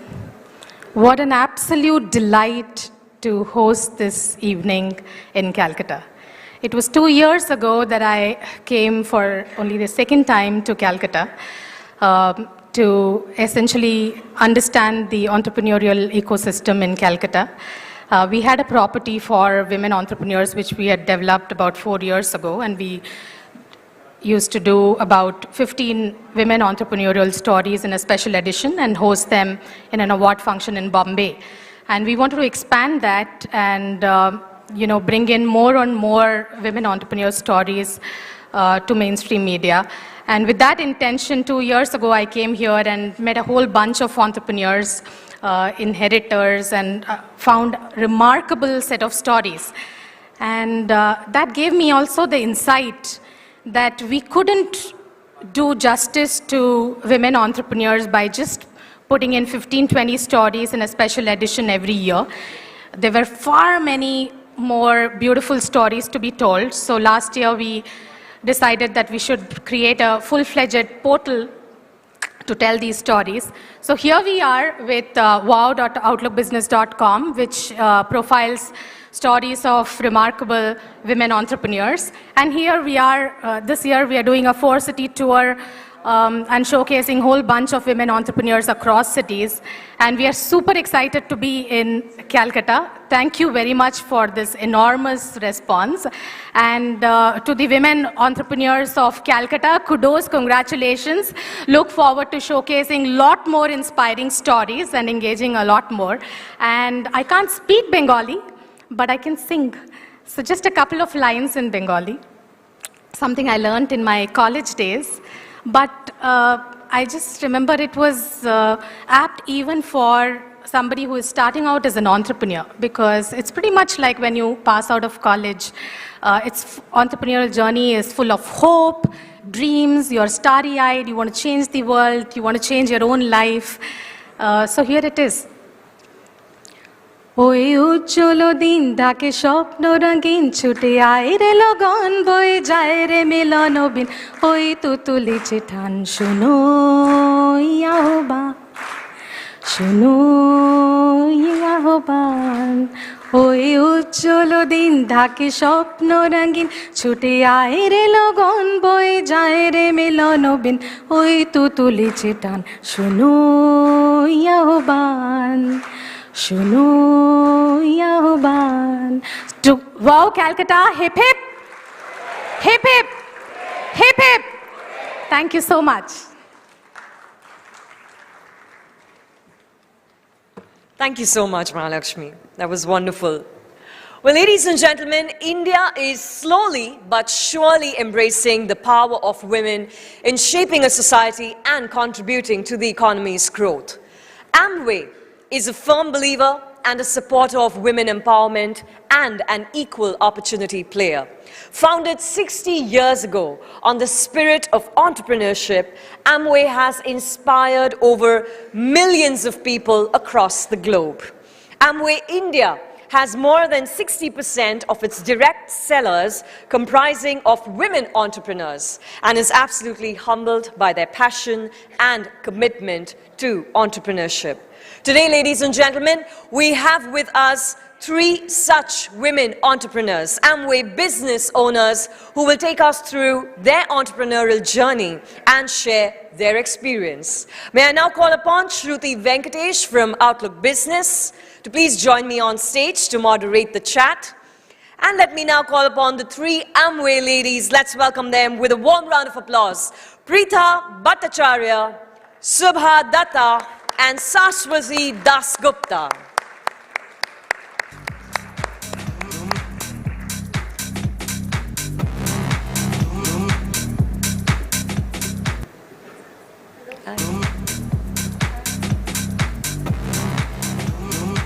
Shruti, over to you. So good evening, ladies. Hello? Yeah. Good evening, ladies and gentlemen. I hope you're having a great time this evening. And without wasting any further time, I want to dive right into a chat with the 3 of you. And maybe you could begin with giving us a little insight into your background, what you studied, what was your first job like, and then when did you really decide to get into entrepreneurship? Over to you guys. Yeah, you can start one after the other, and then I'll keep bouncing the questions. Hello, good evening. I am Shubha Datta, born and brought up in Kolkata, and I did my master degree in anthropology. And after my post-graduation, I got a job in West Bengal Civil Service, but that job never fed my soul. So I always searching something hatke, different, and suddenly in 1998, Amway business came in our life, and one of the colleague of my husband showed us this opportunity, and from then we are in this business. And in 2003, I quit my job, and now in full time. I'm very happily doing this business. Good evening. I'm Sashwati Dasgupta. I'm building this business with my husband, Kiriti Dasgupta. Actually, I'm from a very humble background. My father was in government job and my mother was a housewife. And since the childhood, I knew that I want to do something because I always wanted to become financially independent. But at the same time, I was a bit confused because I have seen my mom. She was also she had a very good career before her marriage, but once she got married, she left her job just for our sake. So I was a bit confused that maybe the same will going to happen with me. But I was very good at studies, and I did my master's in computer applications and took a job as a system engineer in a public sector. And then I got married to my husband. He is also an engineer and used to work in an MNC. When my daughter Risha was born 22 years back, the same thing happened to me because it was really very tough for me to balance my personal as well as my professional life. And I was really searching for something because work from home concept was that time a dream. So someone from my colleague, my colleague, he told me once maybe this business opportunity can help you. And thank God, I look into it and then I started. So in this way I came to the business actually. How about you? Hi, I'm Preetha Bhattacharya and I'm a final year MBA student. I'm specializing in marketing and I have done my graduation in chemistry from Calcutta University. So I have joined a sports gear management company recently, and I have left the job because that job was not providing me the proper job satisfaction I was seeking. And I'm in this business for 1.5 years now. And okay. So, choosing to be an entrepreneur is one thing, but, the first year of entrepreneurship is always very tough. It can be daunting, memorable, scary, surprising, all at once. So, can you share some stories of, what your first year of entrepreneurship was like? Should I? Okay. So actually, say initial few months was very tough, but from the day one, I was very excited. But because I could see what actually I wanted since my childhood, because this is the only opportunity which can balance my life actually. But the most surprising thing was from whom I was actually asking support, the close and nearest one, my family, my closest friends, they were all against it. They couldn't accept it. Being an engineer, how can you sell soaps and all this thing? Because actually, I feel that Amway is the most understood business in the world. I always tell everybody to look into it once at least. Okay, so, afterwards, I took it as a challenge that I have to show them. Otherwise, they are not going to leave me. Then something good also happened. Company supported me a lot because the entrepreneurship program is very good. And I got some good mentors through this business. And in that way, I started getting success. And it was, then within 2 years, I could reach a position where I can think of leaving my job also. So, initially, I was very skeptical. And my husband joined the business. But his devotion towards this business, I thought something is there. I must show this business, see this business. And after some training, meeting, Amway was new for me. I have no information then. And through some training meeting, I thought that yes, Amway is a great company. Over 100 countries they are doing business. And so many products are there and very good products, eco-friendly products, skin-friendly products. And slowly I get into it. And after that, slowly, just love this business. Sure.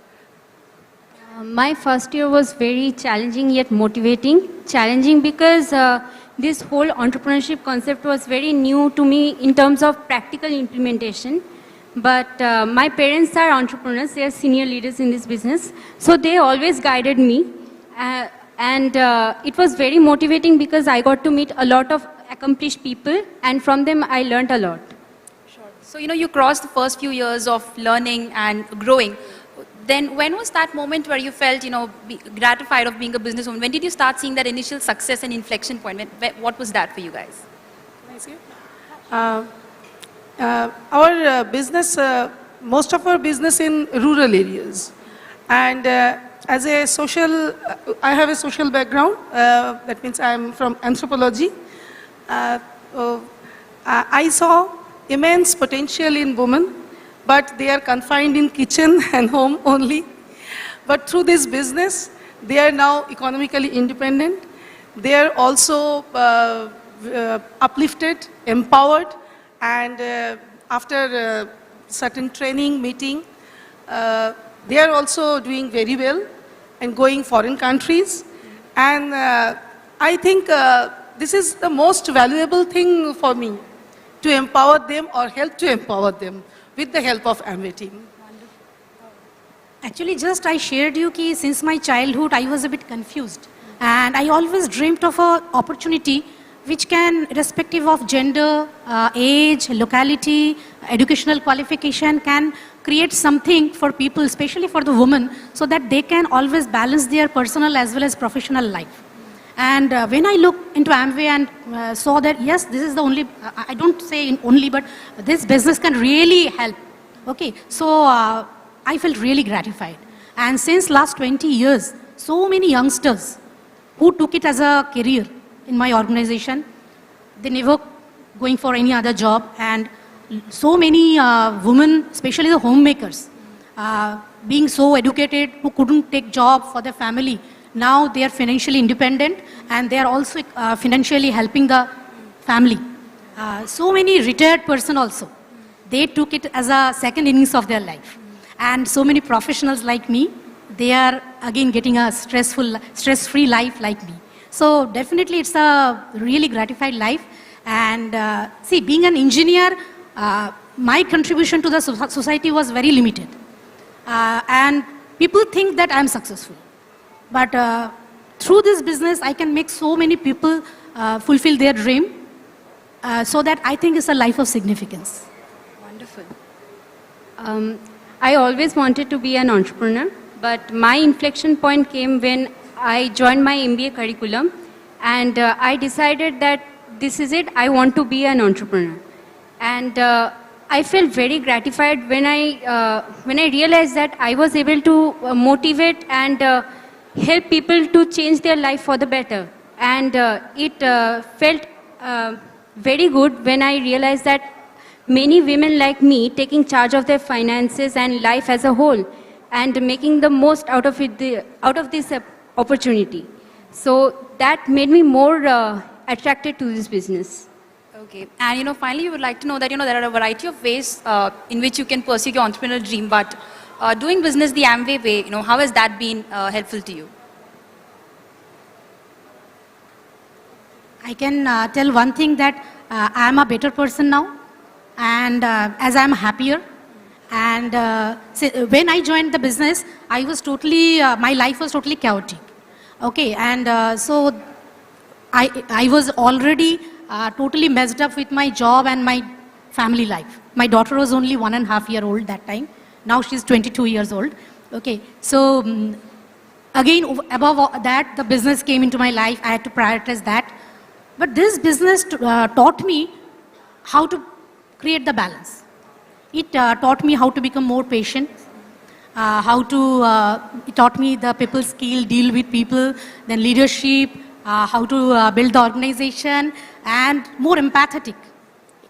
Previously, I was maybe sympathetic towards people, but now I know how to put myself in somebody else's shoes and then see things from their perspective.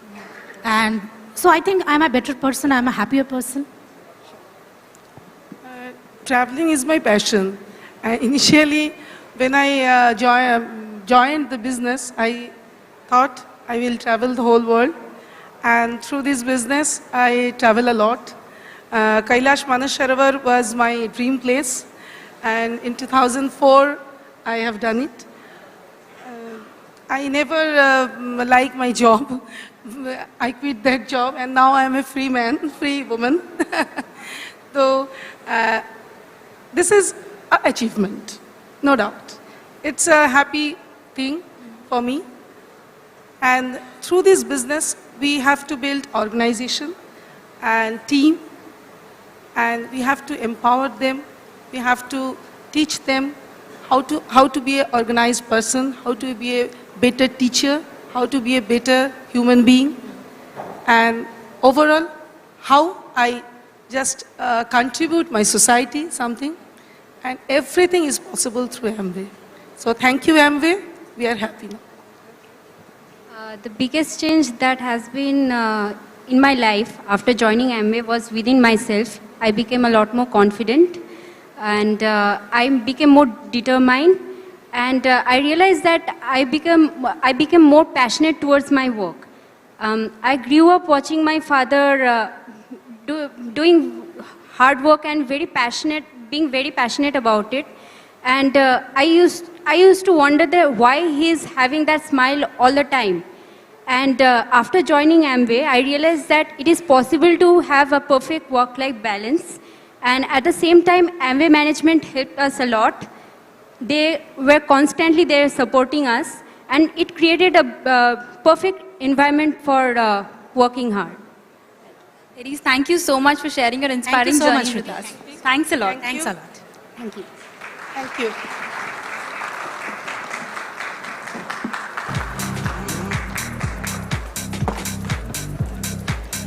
Preeta, Shubha, Saraswati, thank you so much for sharing an undeniable way of entrepreneurship, I must say. And Shruti, thank you so much for facilitating that conversation.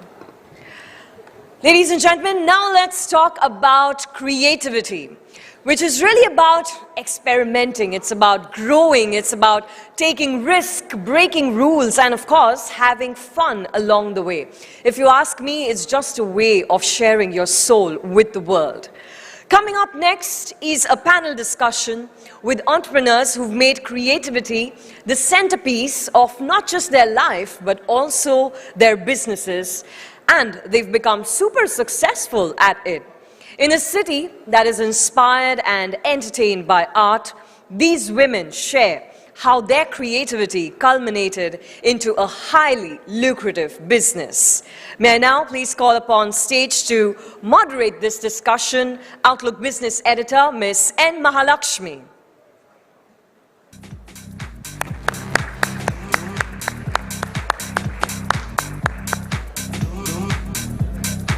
And now it's time to call our panelists, ladies and gentlemen. I'm really looking forward to this one. Let's welcome with a warm round of applause, Ms. Payal Nath, founder, Kadam, India. Ms. Malvika Banerjee, partner Byloom and founder, Game Plan. Ms. Farah Khan, founder, Farah Khan Boutique. And Ms. Pooja Dhingra, founder, Le 15 Patisserie.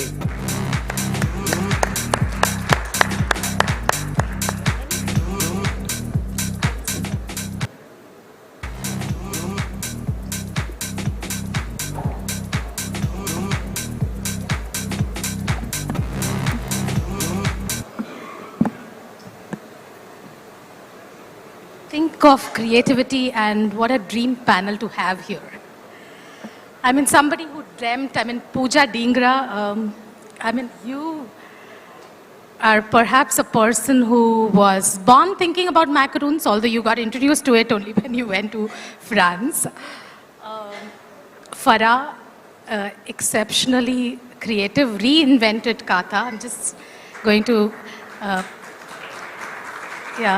Malvika is almost like a serial entrepreneur, I think.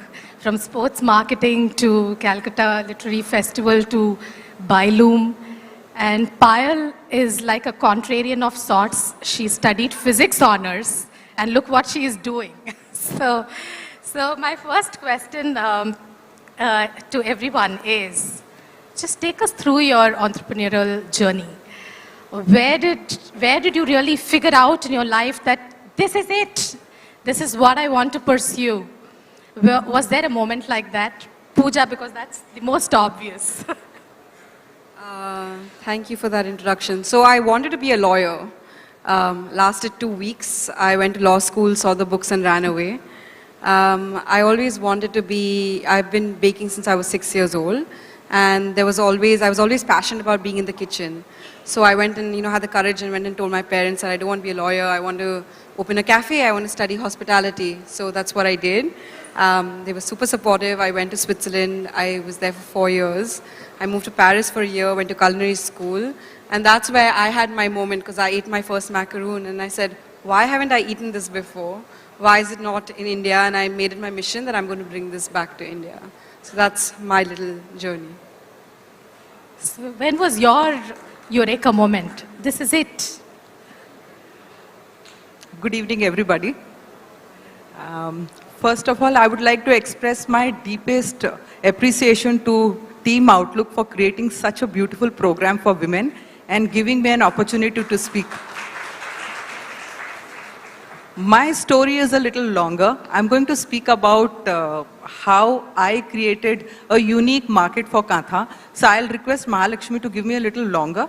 So would like to hear their stories and then come back because I'm going to talk about how an army wife kept on shifting from different Not at locations. all. You can continue. Is it okay? Absolutely. Please. All of us who are on the path of entrepreneurship will agree we have our unique challenges. And when we talk about creativity, an important question to me is how do we creatively solve the challenges of our unique businesses? For instance, for me, being an army wife, our biggest challenge is we keep moving different cities every 2 years and lead a nomadic life. Then how do I run my business? I don't even have an online company which I can run from my laptop. I have to be on the ground all the time. I was extremely passionate about hand embroidered and handmade textiles. So when my husband in the year 2000 got posted to Kashmir, I started my first company, Kashmir Crafts. We were manufacturing most beautiful pashmina shawls. Even though I had to constantly move to this remote villages of Kashmir during peak of militancy, I was doing immensely well in the international market. You must have noticed most designers, they get established in their own country and then they go abroad. In my case, it was just the opposite. I got my first break in US, and then after that, I found myself exhibiting all over the world in countries as diverse as Iceland in the north to Chile in the south. And I was doing fairly well, doing 2-3 exhibitions everywhere in Europe. I opened a store in Tokyo and one in Reykjavik in Iceland. And when I thought, wow, the company is stabilized now, I was looking up for the next step, and suddenly we got posted. You know, we got posted to a place called Panagarh. Has anybody heard about it? Very few people. You know, a very remote village about 4-5 hours away from Calcutta. When we went to Panagarh, I realized it's the most boring place. There was absolutely nothing. And everybody said, "Bas, ab to tu gayi." I found myself far away from my work and my company, Kashmir Craft, was slowing down. But I was not demoralized. My entrepreneurial antenna was up and active all the time. Looking for something, searching something, and I found it. I came to know there's a wonderful place called Shantiniketan, which is a hub of Katha. I was too excited to go and see there. See the running stitch, which I had heard that Katha ek simple running stitch hoti hai. So I just wanted to go and see, maybe I could do something without realizing where I'm going and what I'll be doing and what's there in future for me. So when I went to the villages, I was so surprised to see Katha was not just a running stitch. It was as intricate and as special as Kashmiri embroidery. Unfortunately, the demand and the fanfare was not like Kashmiri embroidery. There was no, I mean, it didn't have that kind of value, and it didn't command the status which other embroideries did. It was not at all popular or considered a style statement. What broke my heart was even the karigars in the villages were not proud of their art. So it was something very sad for me. And I decided that this is something very beautiful, and I'm going to work on it and will ensure that Katha gets its deserved recognition. And then my job was only to go to the villages and learn about Katha. We stayed there for 3 years learning all the nuances of Katha. Now my passion was growing into obsession. All the time I was just working on Katha, designing and spending all my time on designing saris for the army wives. And of course I wouldn't get anything. I was just designing for them. It took 3 years for me to learn everything, and I was just ready, thinking, oh my God, now I know everything and I'm going to launch my brand, start another company. And after 3 years, we were waiting for a posting. And I'm sure you know in army we get posted every 2-3 years. So can you guess where we went on a posting? Can anybody believe it? Not even the people from the army. My first lady is sitting here. I don't think she knows about it. We got posted to Calcutta. It was not less than a miracle, because in army it's not like this. You don't get posted so close by in the same state. So once we got posted there, for some time I couldn't believe it, but then I remembered Shah Rukh Khan's dialogue in that movie Om Shanti Om. You remember? He says, जब आप किसी चीज को शिद्दत से चाहो तो सारी कायनात जुड़ जाती है आपको उससे मिलाने के लिए. Isn't it? So, you know, and I was too excited, too happy, calling everybody, we are going to Calcutta. We moved to Calcutta. Once again, when I moved to Calcutta, I was again heartbroken. I went into the city to look for good Katha. Unfortunately, trust me, 11 years ago, I did not find a single stop shop for Katha. Not even one shop. If you see chicken curry, there are thousands of shops in Lucknow. But in Kolkata, not one single shop which had 100 or 200 saris and 500 Katha dupattas. No. all that was available in the name of Katha was that very cheap and ordinary Katha in Newmarket or Garyahat, or some really good people selling good Katha in very few places and extremely expensive. That good Katha was too expensive and it looked like they were catering to only a very tiny segment in the market. So there was this huge gap. You know, one side, very ordinary Katha, the other side, beautiful but very expensive. Now, my creativity was to bridge this gap. But how do I do this? When the people of the same state haven't done it, how do I do it? And then I was thinking, oh my God, I risked my established company. 3 years I had just spent in learning Katha, I did nothing for my company. Actually, it was scary. Now what do I do? जब किसी ने कुछ नहीं करा तो मैं क्या कर लूँगी? My mind was at constant war. How do I utilize my passion and this obsession of Katha? How do I popularize? How do I get a market for this? And when this war was going on, all of a sudden, I get a call from President AWA. AWA is Army Wives Welfare Association. My first lady called me to the AWA office. And of course, you know, we get scared when we get a call from the AWA office. Kya hua? My husband said, what did you do? Anyways, when I went there, she offered me a shop. She said, Farah Khan, why don't you open a shop inside Fort William since you have learned everything about Katha and you design such nice saris. But there's no guarantee of success. I don't know if somebody will come and buy.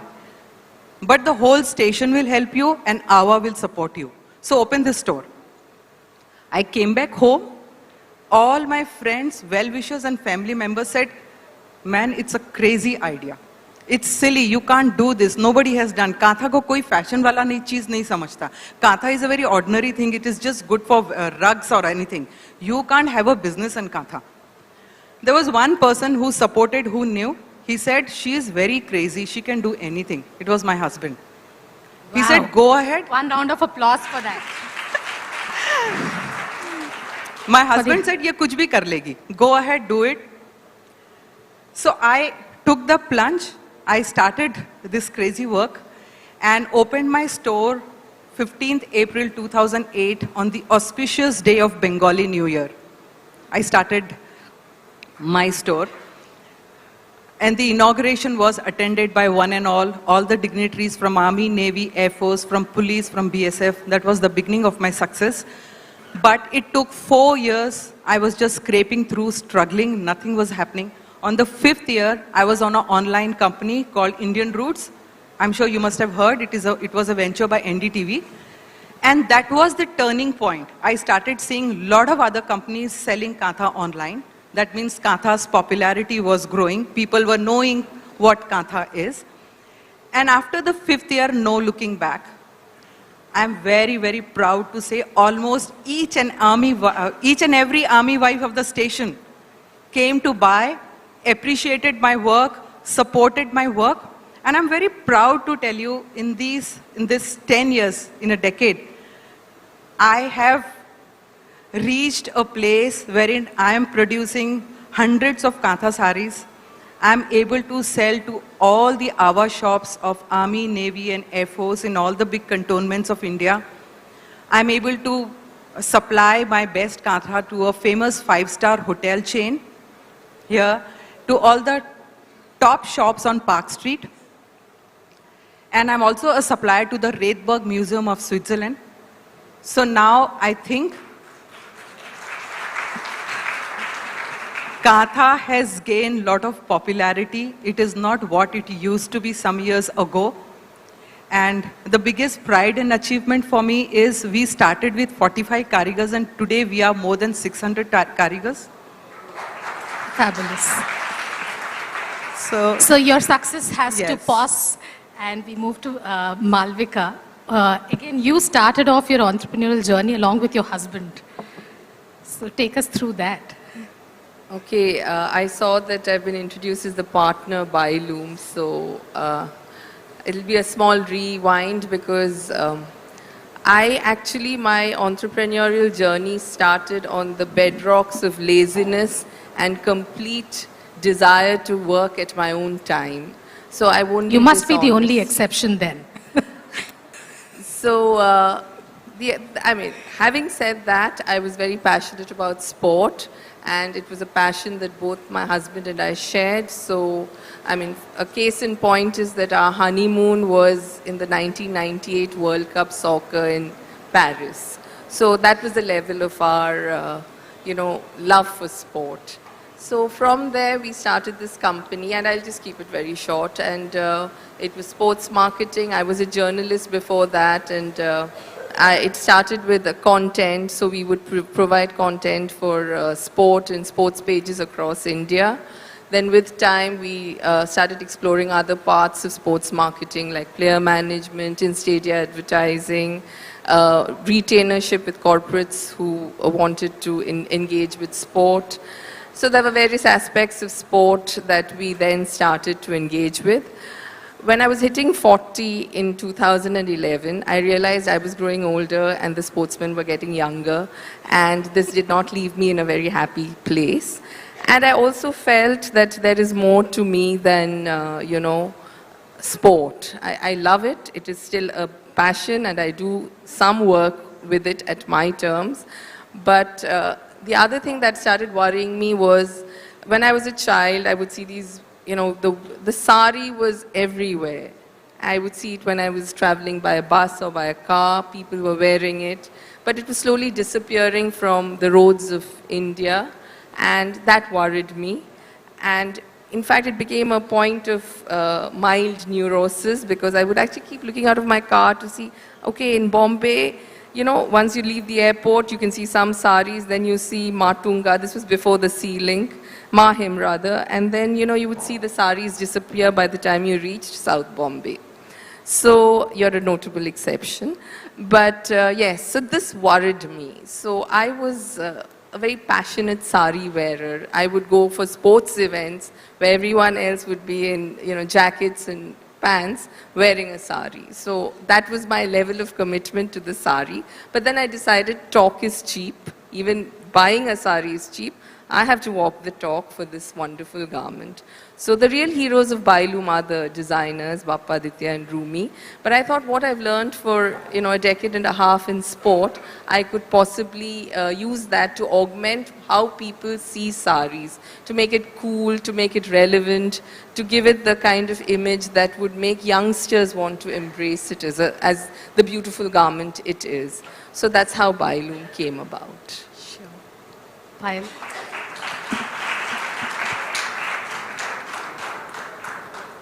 So your transformation, what was that eureka moment after your physics that took you to what you ultimately embraced?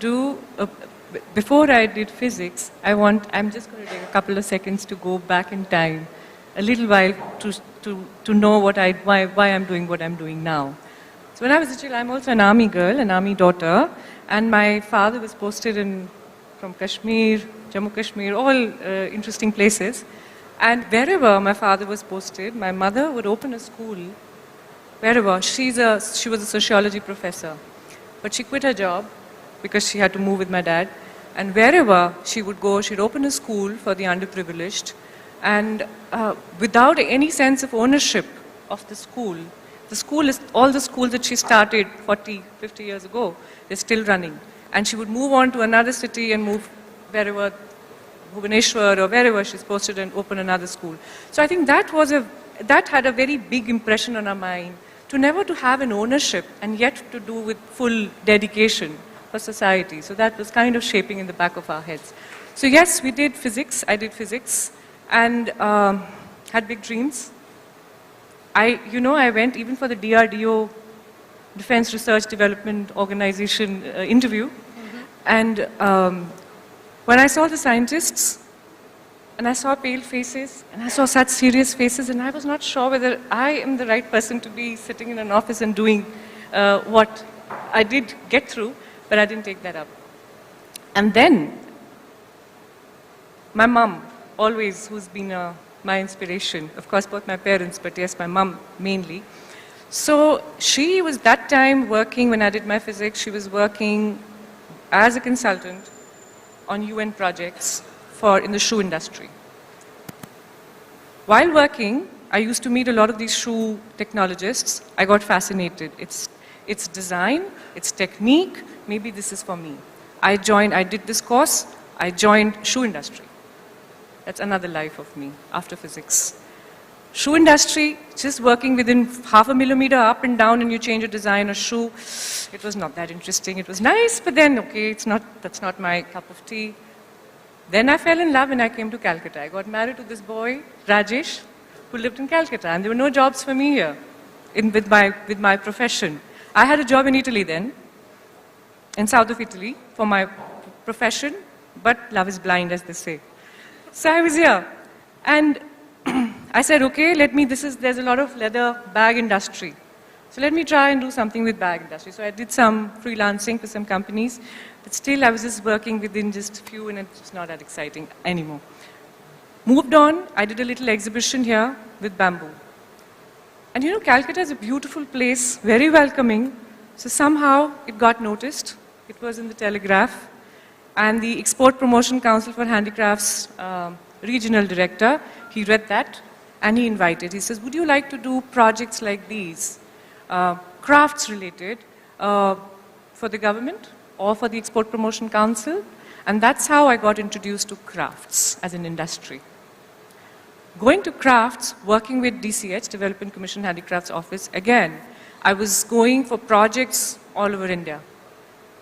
Mizoram, Hazrat Bal, just name it. I mean, I think so many clusters that I would have worked as a designer.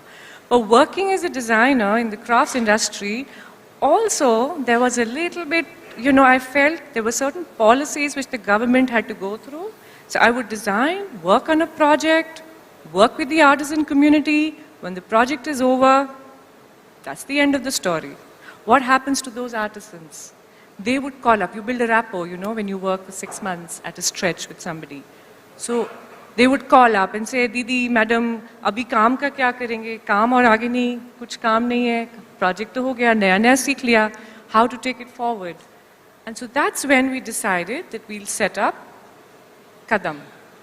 Kadam would be training, and we had another arm called Kadam Heart, which would be marketing the trained produce. In case they can't market on their own, we'll offer a marketing platform for them.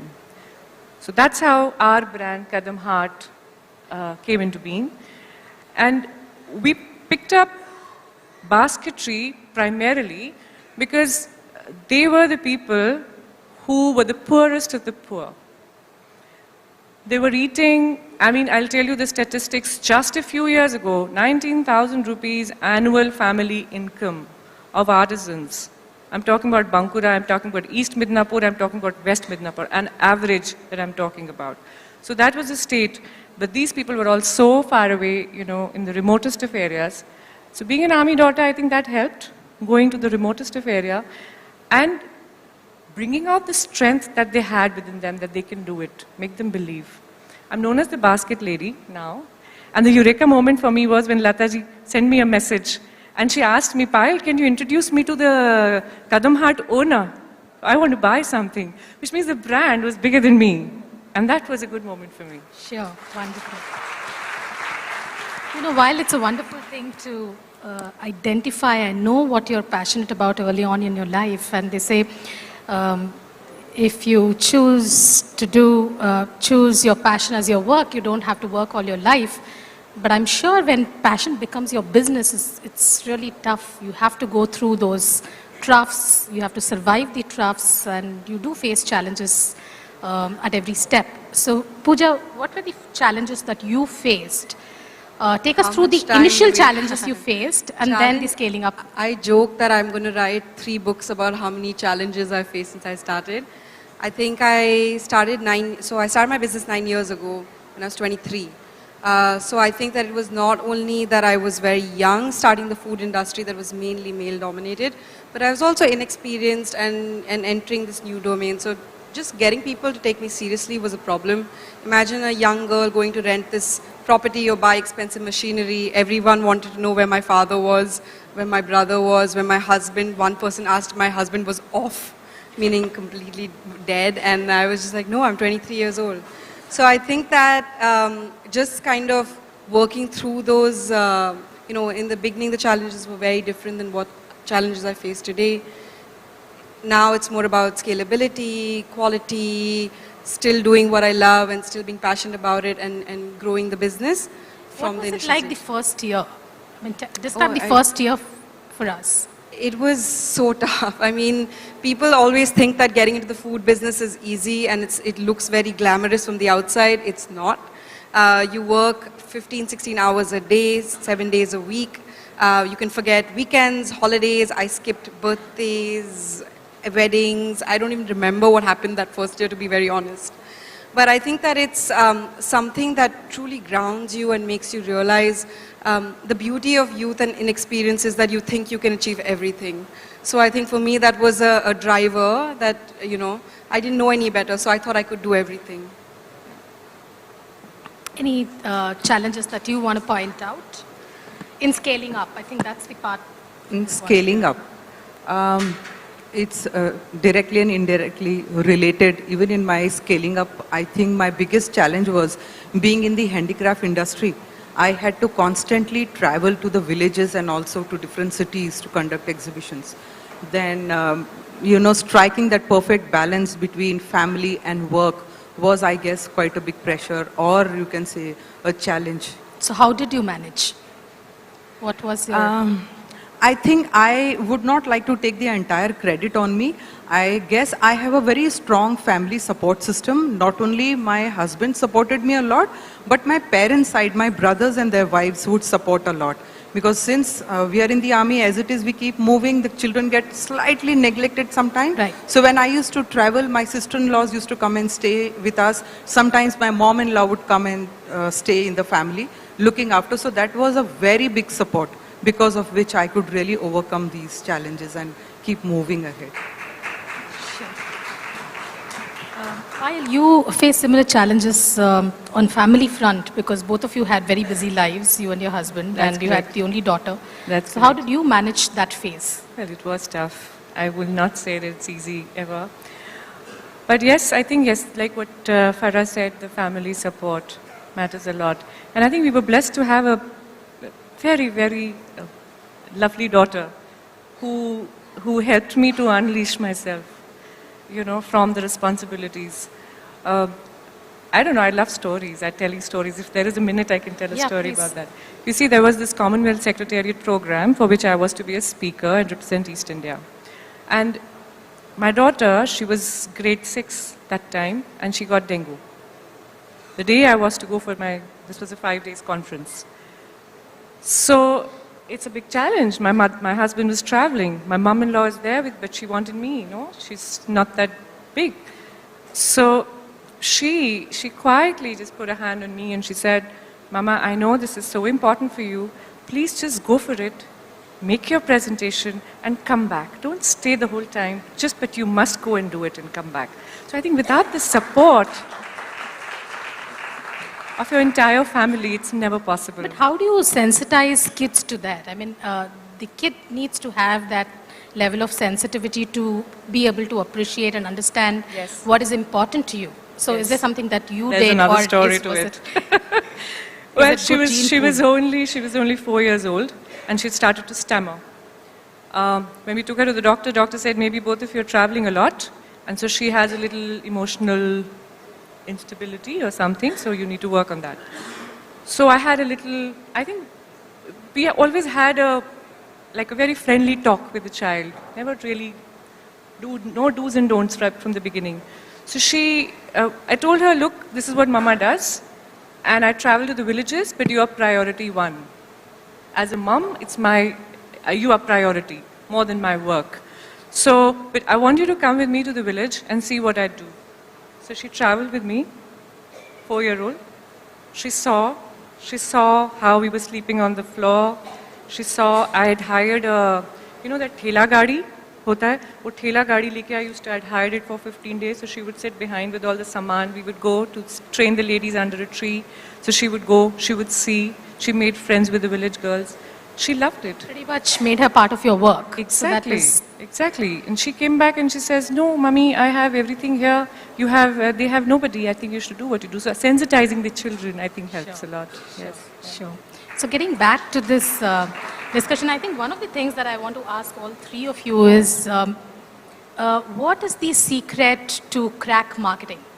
Because in most of this, whether it is Kadam, because you have the marketing outfit which really tries to do justice to what you create, and in your case, Byloom, of course, I think it is as much a marketing success as a design success. Because to be able to really make it, market it as a fashion statement, and that's the only reason people will buy it. Like you said, Kata has this staid, old world image that nobody wants to really wear, but then you really make a fashion statement around it. So what is it that you communicate? How do you crack marketing? Just in a couple of sentences.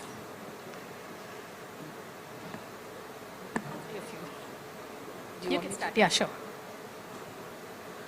Well, for me, the marketing was Byloom at one level, the brand. It was the sari at another level. It was handloom. But I think the bigger story was to market Kolkata. There is always a sense that retail in Kolkata, the saris folded like parchment, horoscopes in the south are folded like that. So, to unleash a sari, to have a shop with golden walls and ochre walls and golden shelves. So we wanted the shop to look luxe, this old house to be given a new life. And inside that life, the saris to come alive in color, because typically Tatant was seen as pale pastel shades, to give them the colors of the south maybe, to give them the embroidery of Kutch, to weave kantha rather than embroider it. So there were lots of things that we wanted to celebrate. So, and where I run a literature festival. I am involved in a literature festival in Calcutta. So I always say sometimes in Kolkata we have a layer of dust over what we do. And we consider it intellectualism and very high-minded to not wipe it off. So I wanted to do something that gave the city a sense of, wow, to use your term, that yes, this is a beautiful store. You can have something to eat there. You can buy something for kids. It should be a sensory overload. So as a marketing person, that's what I tried to do. And very briefly, the other thing was, I know we just saw models walking and everything. I wanted every person to feel they look damn good. And as I'm aging, I realize how important it is for us to feel good for ourselves in ways that Mr. Mickey Mehta said, but in ways beyond that as well. Sure. So, getting normal people to model for our Facebook and online shoots, to have regular people celebrated. Look, good clothes are not those which you need to look good and have a size, 6 to look good in. Good clothes are those which accept you for what shape you are in and then make you look wow. good. And that is what we try to do at Byloom. In my case, I would say that I was very well aware that the army families get posted to remote places, and hence the army ladies are close to the craftsmanship, the karigars and the crafts and all. And I knew that these women are very stylish and fond of crafts. So I just had to look for ways how to popularize this craft and make it something which is suitable to them. And also, army is a little bit price sensitive, the market in the army, because they know everything since they are close to the karigars and craftsmanship. So I knew one thing, if I produce something very artistic, stylish, with affordable prices, I'll be able to do very well, which I did, and I think I got into that market. Sure. Pooja, for you, even more important, the sensory overload. When you walk into a cafe, the way it looks, the way the displays, that's what really makes that whole experience beyond just the taste of what you produce. I think for us it's twofold. One is, of course, the taste. So word of mouth works best for things. If you taste something, you like it, you're going to tell your friends about it. So that's what I did in the first year. I just was present everywhere and made sure that everybody tasted what I was making. And then the second is to actually kind of make people feel like they get a bit of Paris in Mumbai. So that's what we do. So when you walk into the cafe, I started it because I missed my time there, and that's exactly what I wanted to do. So Sure. takes you to a different place. Sure. Quickly, one piece of advice, all of you, for women entrepreneurs present here. Quickly. One piece of advice. For the women, believe in yourself. Completely believe in yourself and just go for it. Don't go into entrepreneurship thinking that it has flexible hours and it is, you can work on your own terms, because entrepreneurship means you have to work harder than anyone else in your team. Believe her, because that's what she stepped in believing. That it is, I can own my time, I'm lazy, but it turned out to be otherwise. My turn? Yeah. As far as my knowledge goes, I have realized that most women are very talented, but they don't believe in themselves. So I would say, please believe and trust your dreams. And second thing, entrepreneurship is about taking risk. So go out and take a risk. Success is there for you. Sure. I think I agree with everything that they've said, and I'd just like to add that a thing that always used to hold me back is fear. And I think that that's something that as women we need to just overcome. Don't be afraid. So believe in yourself, take a risk. You have to work very hard, and don't be afraid. Sure. Wonderful. Thank you so much. I really enjoyed moderating this discussion. Hope you guys enjoyed too. Thank you. Thank you so much. Thank you. Thank you so much. That's, ladies and gentlemen, what we call a creative discussion. Ms. Mahalakshmi, I'm going to request you to kindly present a memento from Outlook Business, courtesy Indiosa, to our lovely panelists. Can we have the mementos, please? And of course, ladies and gentlemen, need I say, can we have a huge, warm round of applause for our amazing panelists. Thank you very much, ladies. Keep the claps coming, come on.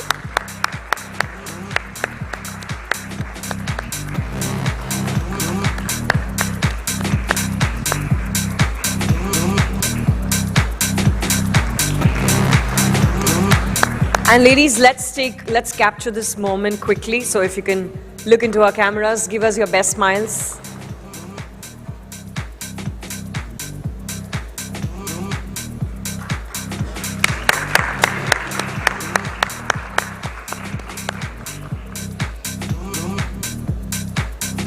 Thank you once again.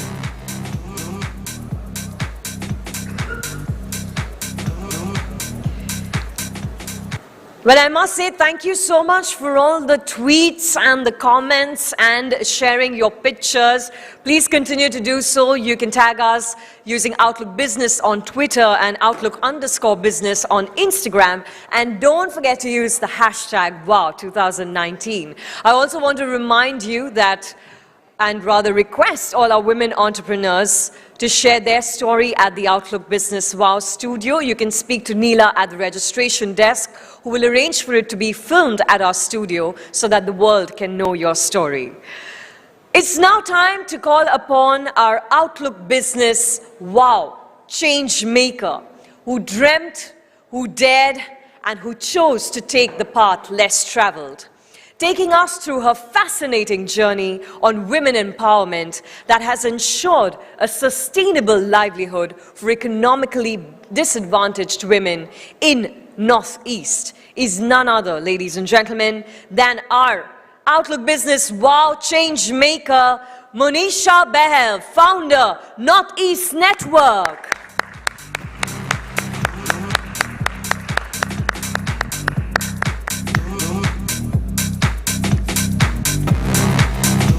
Monisha, if you're in the room, please show me. Oh, there she is. Ladies and gentlemen, warm round of applause.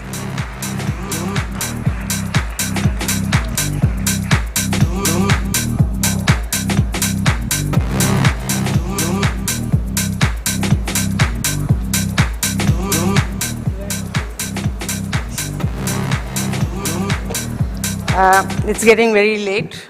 Getting late for me because I'm a little diabetic, thanks to the amount of work that we did since the 70s. I'm from Assam. My name is Monisha. We have an organization called Northeast Network. It's an organization with a very liberal feminist perspective. And the main agenda here is three. One is we saw a lot of domestic violence in homes of people, even in a place like Meghalaya, where people say it's matrilineal and the women are very powerful. I think it's wrong. We did enough research to see that the crime rate is very high, child sexual abuse is very high. The second we found was that women in Northeast, that's surprising, they're not even allowed to get into any governance system. They cannot be a part of the local governance. But Panchayat, yes, in Assam you are allowed to participate, but not in the hill states. The third thing is about biodiversity. Women are the workers, they are the agriculture workers, and we went right on with two things, and that is to bring up their crafts, and the second one is their agriculture productivity. We are bringing out millet, just like China and Indonesia, one of the best and the most nutritious diet you can think of. We are trying to market it, but like Kadam says, it's very difficult. The second one is about the weaving. All I want to say is that women in Northeast are very, very talented people, but they are not in control of their weaves. We always say they are talented and they're very empowered. I don't think so. And the reason is only one, and I'm glad I've been invited to this event, because we need to recognize just one thing in rural women, and that is they should take control of financial literacy. They should know what is inventory management. They should know how to do online sales. They should also recognize vendors outside. This is all I will say, and I hope the corporates in India start recognizing that if women control these productive resources, but through the digital media and the IT, I think things will be better. Thank you.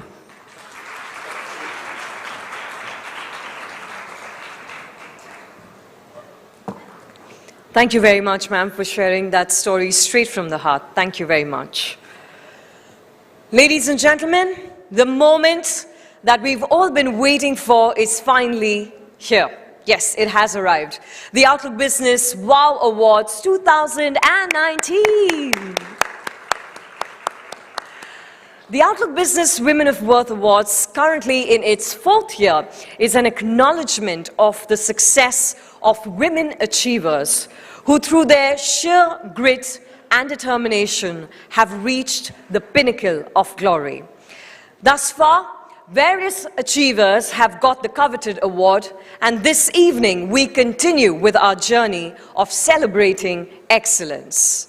So, ladies and gentlemen, to give away the awards, let me now invite on stage Outlook Group CEO, Mr. Indranil Roy,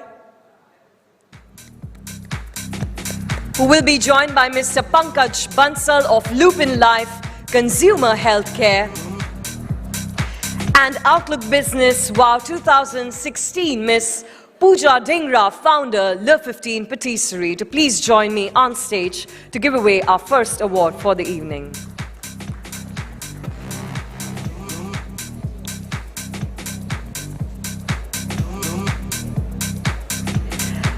And ladies and gentlemen, as they make their way on the stage, it's my absolute pleasure to also invite on stage Queen of Pop, who's really combined her golden voice with the trademark silk saris and the gajras. For several years, ladies and gentlemen, she's given Indian music versatility and individuality. Please help me welcome the absolutely one and only Miss Usha Uttar.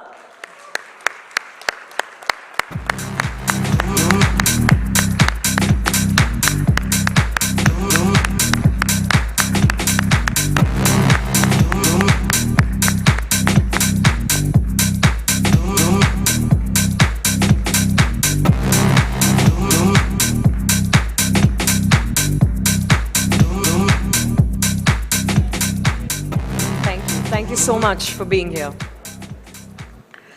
All right, ladies and gentlemen, our first award this evening. So, if you are a handloom and handicraft lover, it's quite unlikely that you wouldn't have heard of Byloom. the apparel, accessories, and lifestyle store, which has now become a necessary pit stop for all those visiting the city. Its niche and luxury products have had the most notable customers, namely Hillary Clinton to Priyanka Gandhi, Aparna Sen to Moon Sen, and Rituparna Ghosh to Kiran Kher, all have bought Bailoom products. Besides being the driving force behind Bailoom, she is also the brains behind the Kolkata Literary Fest and the founder of Game Plan. Ladies and gentlemen, please welcome on stage none other than Miss Malvika Banerjee.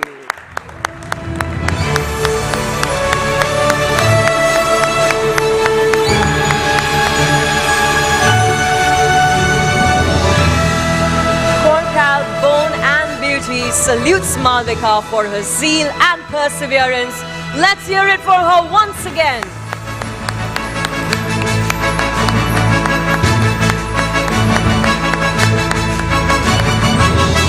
Miss Malvika, please stay with us on stage.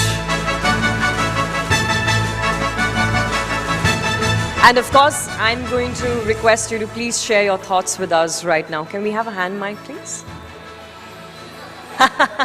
We will arrange for them.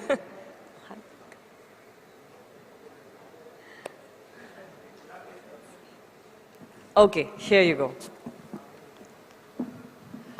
Well, I'd like to thank Outlook Business and this particular platform for doing this. I don't know what to say, because when one is in a journey, one isn't really looking at making milestones, one is just crossing them. And to get it from Usha ji, she's a fellow Malayali, so I'm and also a loyal Bailoom patron. So thank you for that. And what really makes me happy about this is both these brands are for Calcutta, and that is my biggest muse. So thank you. Thank you so much, and many, many congratulations to you. And Ms. Pooja, thank you so much for doing the honors. Thank you. Usha ma'am, please do stay with me for a few more minutes as I also invite on stage Ms. Lata Bajoria, owner of the Hooghly Jute Mills and Outlook Business WoW 2017, to please join us on stage to give away our next award.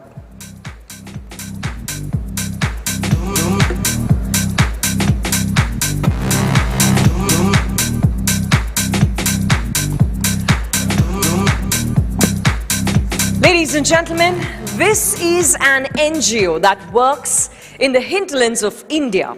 Kadam aims at tackling the problems of uneducated youth migration to urban cities, resulting in issues such as urban slums, unemployment, rampant violence, and street children.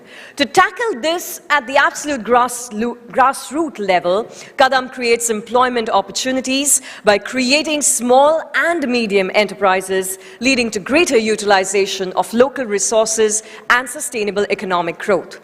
Please meet the force behind Kadam, Ms. Payal Nath.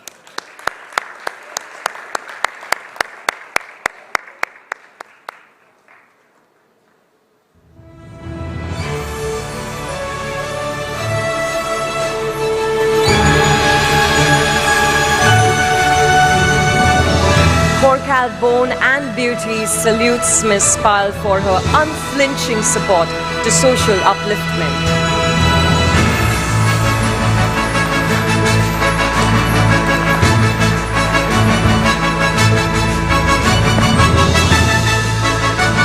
Okay, and you know, I'm an opportunist. So, ladies and gentlemen, guess what? We have with us on the stage the legendary Usha ma'am. And Usha ma'am, I would really request you to please say a few words, and also, if you could hear your lovely golden voice before we let you go.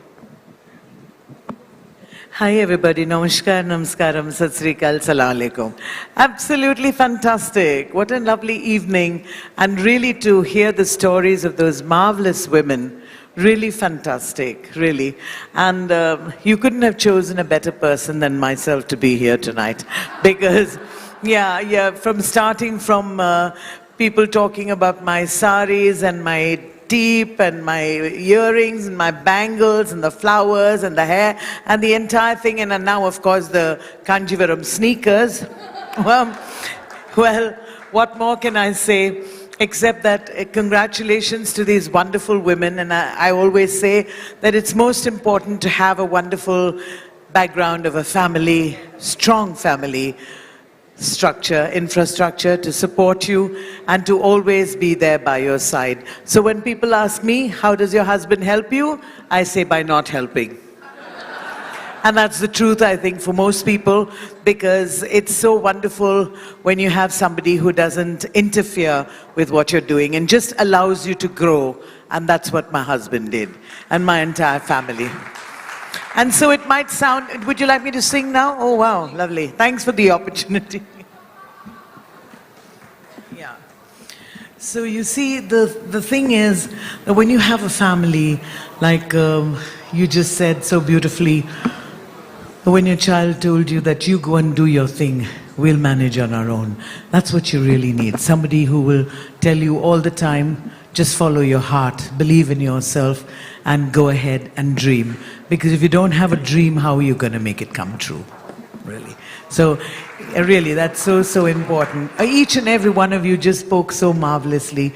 I wanted to say to all of you that, you know, when you said about the sari, I'm sure you didn't realize what an impact it made, because it's such an important thing, really, to be able to, for me especially, because the only dress I knew beside wearing my school uniform and shalwar kameez, I just got into a sari because Amma wore it, my sisters wore it, my Patima wore it, and everybody else.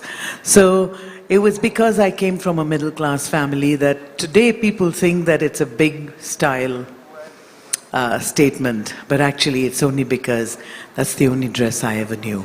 I think it's the most graceful, dignified dress in the whole world. So I think I would say that the 50 years of my singing, if you feel like clapping for that, 50 years of singing, yeah? And somehow when you say it in Hindi, jab kehte hain 50 saal, it sounds really, really big compared to 50, yeah? But it's been absolutely wonderful, and it's always been in a sari. It's not always that I had good expensive saris to wear.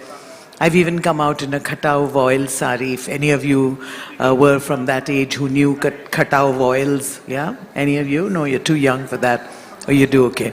So I would go to sing even in cotton and voile saris, and saris that didn't cost anything like what it costs now. But it was one really wonderful. There was another sari which I'm not sure many of you remember, but I'm sure the South Indians would. It was called Chinnalapatti. You know, and I've worn a sari for 13 rupees. Can you imagine? 13 rupees, but it really, today, if anybody wore it, it would really look gorgeous. It still looks gorgeous, and I loved to say to all of you that in the larger picture, we're all citizens of the world, but hey, when it comes to brass tacks, it's lovely to say, talk about your roots and say that it's wonderful to be Indian. Really wonderful. I'd also like to say thank you to Farah Khan of the shawl fame and the Katha fame. I know her more for the wonderful shawls that I've been able to buy from her. And I think because we also have a service background. My father-in-law was brigadier in the army. My father was a police officer, deputy commissioner in Bombay. So, you know, coming from that kind of a background, there's somehow you want to belong, and the feeling of belonging is really lovely. Thank you, Farah, for having me over here tonight. And I'd like to say, as you keep saying, the First Lady of the Army, thank you so much for being here, and yeah, to all the wonderful gentlemen over here. I'd like to say that women power without men would be useless. I'm not a woman's libber, and I am not a person who fights for that, because I do believe that what men can do, only men can do, and there are some things that women can do which men can never do. So, and there is for me no fight at all, no fight. I just want to everybody to know that tonight I think I'm wearing a Trishul which says Woman Shakti. And with too much of Shakti, you destroy. So I think it's very important for the man to be there and for all of us to walk hand in hand. I mean with your husbands, not with other people's husbands. Or even that, why not? Who cares, yeah? It's really wonderful if we can walk with the man and say, this is our world, really. And so dedicated to all the wonderful women over here, I'd like to sing a song for you, dedicated to the lovely women from the men over here. Let's go.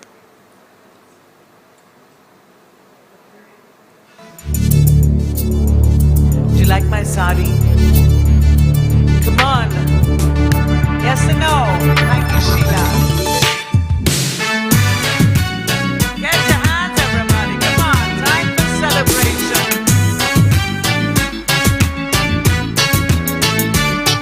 I've seen the girls from Naples. They're pretty as can be. We've also seen the French girls and girls from Germany. The Spanish girls are lovely. Oh yes, indeed they are. But the ladies of Calcutta are sweeter by far. The ladies of Calcutta will steal your heart away.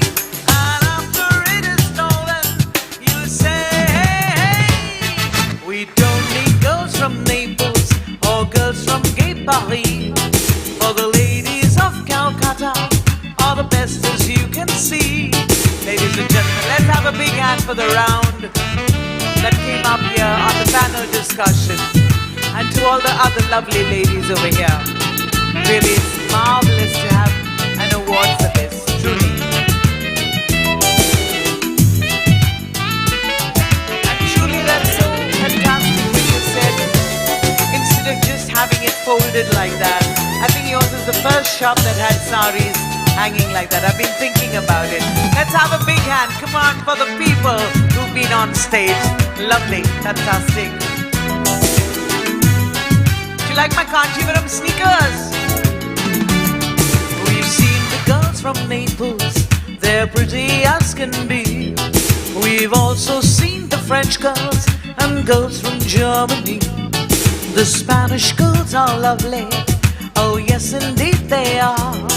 But the ladies of Kolkata are sweeter by far. The ladies of Calcutta will steal your heart away.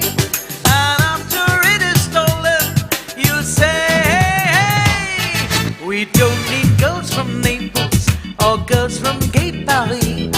For the ladies of Calcutta are the best as you can see.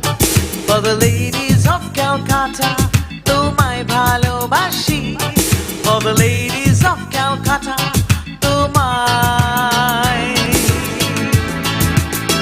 bhalobashi.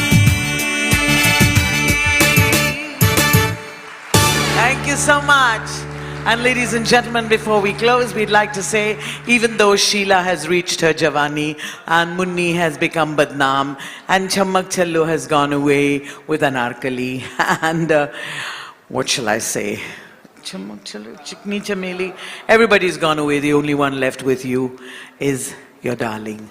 Thanks for making me your darling, ladies and gentlemen. And thanks to WoW. Thanks to Mahalakshmi. And all of you for... Where are you, Mahalakshmi? I can't see. Yeah. It's really wonderful that you would invite me here. So I'd like to say also thank you for the Padma Shri. Without your support, nothing would be there for me. Thank you. And I really mean these things. Because you don't just get... Many people ask me whether I got the Padma Shri because Kerala nominated me. And I said, no. And they said, did the Calcutta government give it to you? I said, no, definitely not. So everybody wanted to know, how did I get it? Because of you. Because of all of you. And being a nightclub singer, I guess almost all the singers today have been inspired by me. So I guess it filters somewhere down. All your good wishes and Ashirvadam. Let's go, ladies and gentlemen, with darling. I'd like to say thank you for making me your darling. Love you.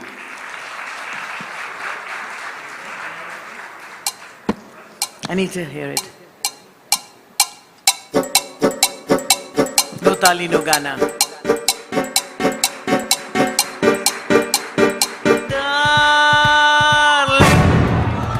आंखों से आंखें चार करने दो रुको ना मुझको प्यार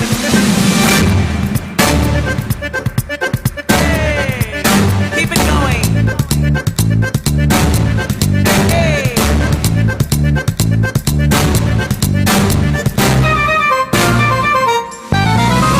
Darling आंखों से आंखें चार करने दो रुको ना मुझको प्यार करने दो आंखों से आंखें चार करने दो रुको ना मुझको प्यार करने दो कैफ है बहारा जान जाने यारा तो अभी इंतजार करने दो डार्लिंग आंखों से आंखें चार करने दो Thank you Arlo, thank you love, thank you each and every one of you, so marvelous.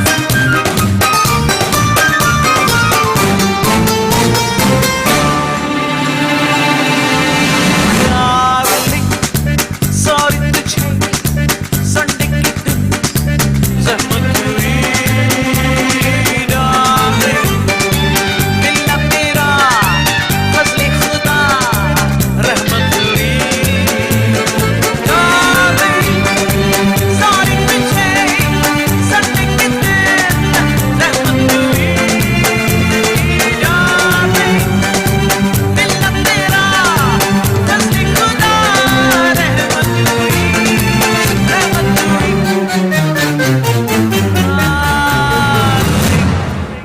खादिम को दिल पे तो इख्तियार करने दो डार्लिंग आंखों से आंखें चार करने दो रुको ना मुझको प्यार करने दो Get your hands everybody, come on and all for the women here, come on and the men who have allowed them to be who they are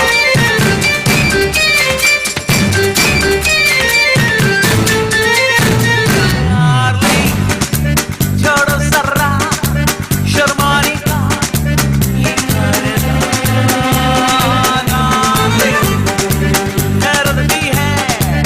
गैरत भी है क्या फायदा छोड़ो जरा शर्माने का ये कायदा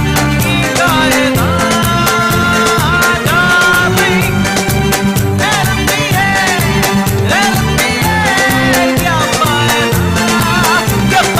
क्या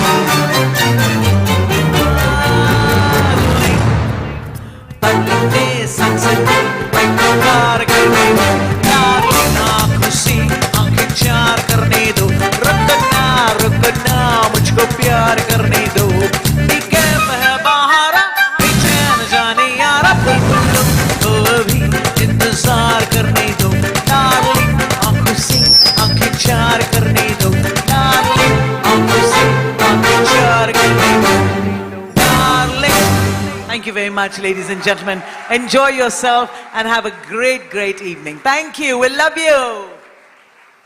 Thank you. Ladies and gentlemen, a thunderous round of applause, Usha ma'am. I'm going to request you to stay with me for 10 more seconds, and I'm going to request Miss N. Mahalakshmi to please present a token of our gratitude to Usha ma'am. Please.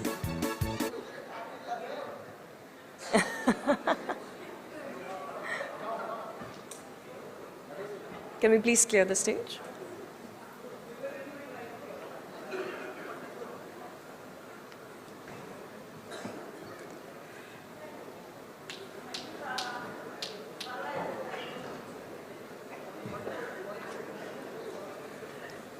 Once again, can we hear it for the powerhouse herself, ladies and gentlemen, Miss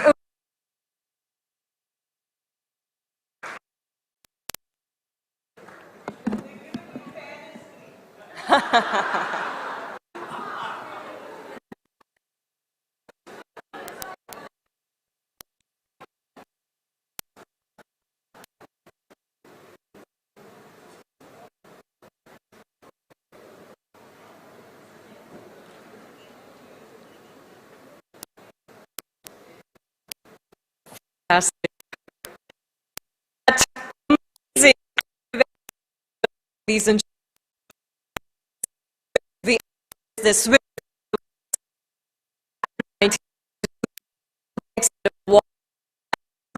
on stage,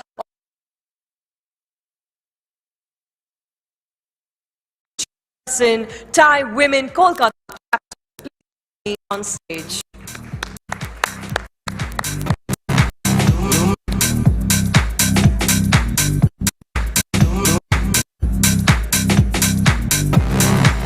Thank you so much. Next to Modi, ladies and gentlemen, was living the quintessential Indian dream with a fat paycheck as a financial consultant at Ernst & Young in Manhattan. After coming back to India in 2015 and spending 3 months in researching personal hygiene, she learned that nearly 87% of women in India do not use sanitary pads. She put together a team to develop a sanitary pad prototype using bamboo fiber, which has high absorbance levels and cotton for its soft texture. Her company, which manufactures the product in China, Finland, and packages them in India, today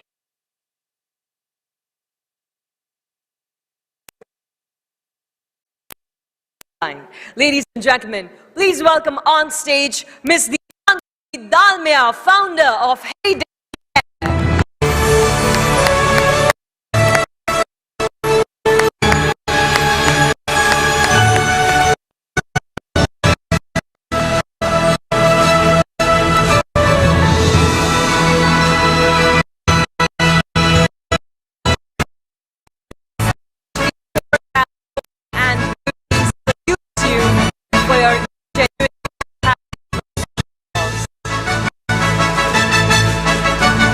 I'm going to request you to please share thoughts with us now.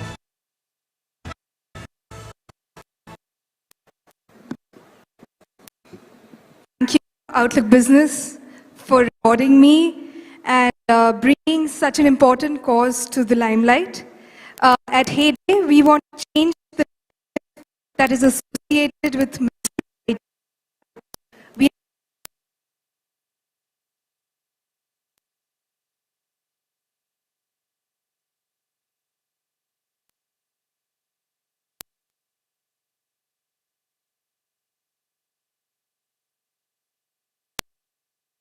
Environment not decomposing for about 450 years. Heyday is a napkin that decomposes within 6 months to 2 years of its disposal. It's a one-of-its-kind invention and much needed in the menstrual hygiene space. Just to correct a little bit of your introduction, we're available even in Calcutta, in Spencer's. We're online and we're only a year-old brand.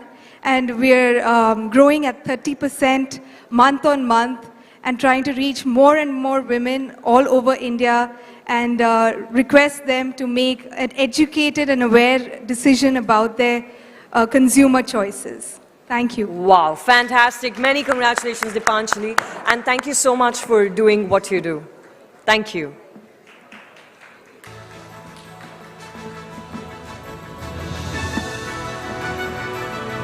Our next awardee, ladies and gentlemen, holds an MBA from Lancaster University and comes with a rich experience in the ice cream industry. She's been instrumental in creating and developing new flavors of ice creams and, more importantly, developing them as a source of nutrition. Ladies and gentlemen, please put your hands together to welcome on stage Prestige Ice Cream Director Anisha Agrawal, who churns out some irresistible and lip-smacking frozen delights from Rollick Ice Creams.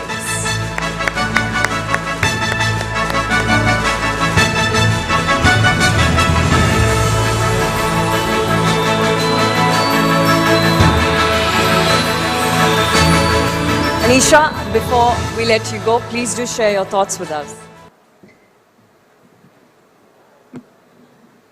I just wanted to thank Outlook Business for bringing us all together. I think we've heard so many inspiring stories that makes me feel that I have so much more to do and so much more to achieve.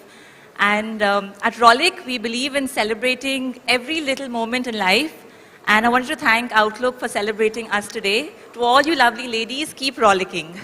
Keep rollicking. Thank you so much. And Ms. Tenaz, I'm going to request you to address us all before I let you go.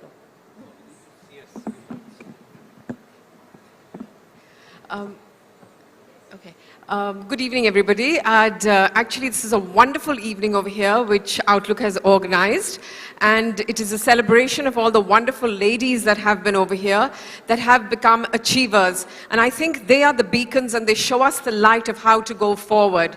So congratulations to all you wonderful ladies over here and those at the back over there that have actually heard and have been inspired. And I hope that you will use this opportunity so that next year you perhaps will be the ones that we will be celebrating. Congrats. Wow, we echo that. Thank you so much. Thank you. Thank you very much. I'm going to request you to please take your seat. And to give away our next set of awards, ladies and gentlemen, I'd like to invite on stage Outlook WoW. Yes, she was Women of Worth, Monica Leary, restaurateur.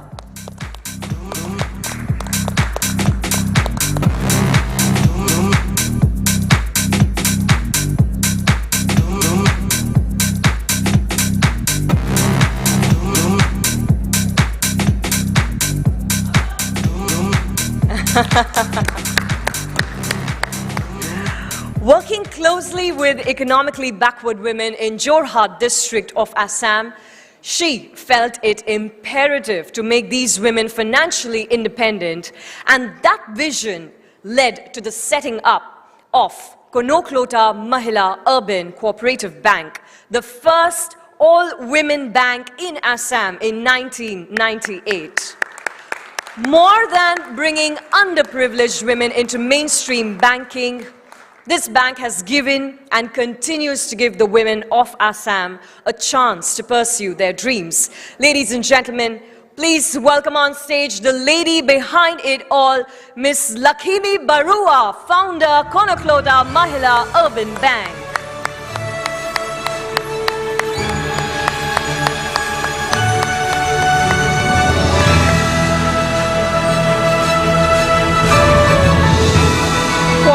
Bone and Beauty salutes Miss Lakshmi for her grit and determination. Let's hear it for her once again.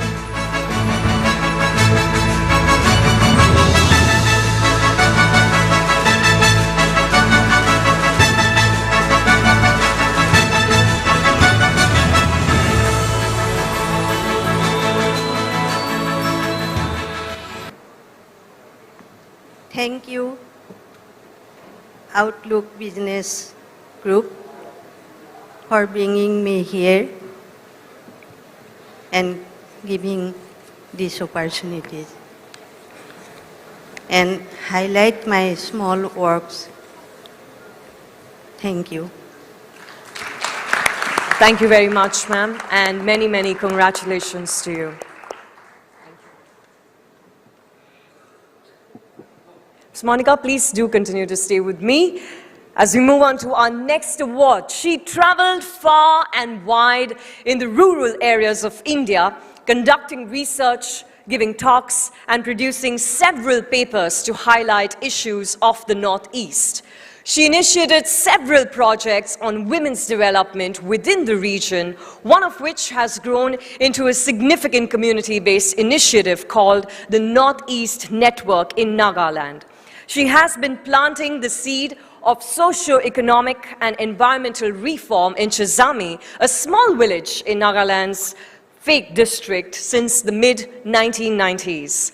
Taking the spirit of women empowerment further, she has flagged off Chizami Weaves, a decentralized livelihood project to create sustainable livelihood opportunities for marginalized women, as well as to preserve the unique textile tradition of Nagaland. Starting with 7 weavers, Chizami Weavers today has more than 300 women spread across 10 other villages in the district. Ladies and gentlemen, please put your hands together to welcome Monisha Bell, founder of Northeast Network.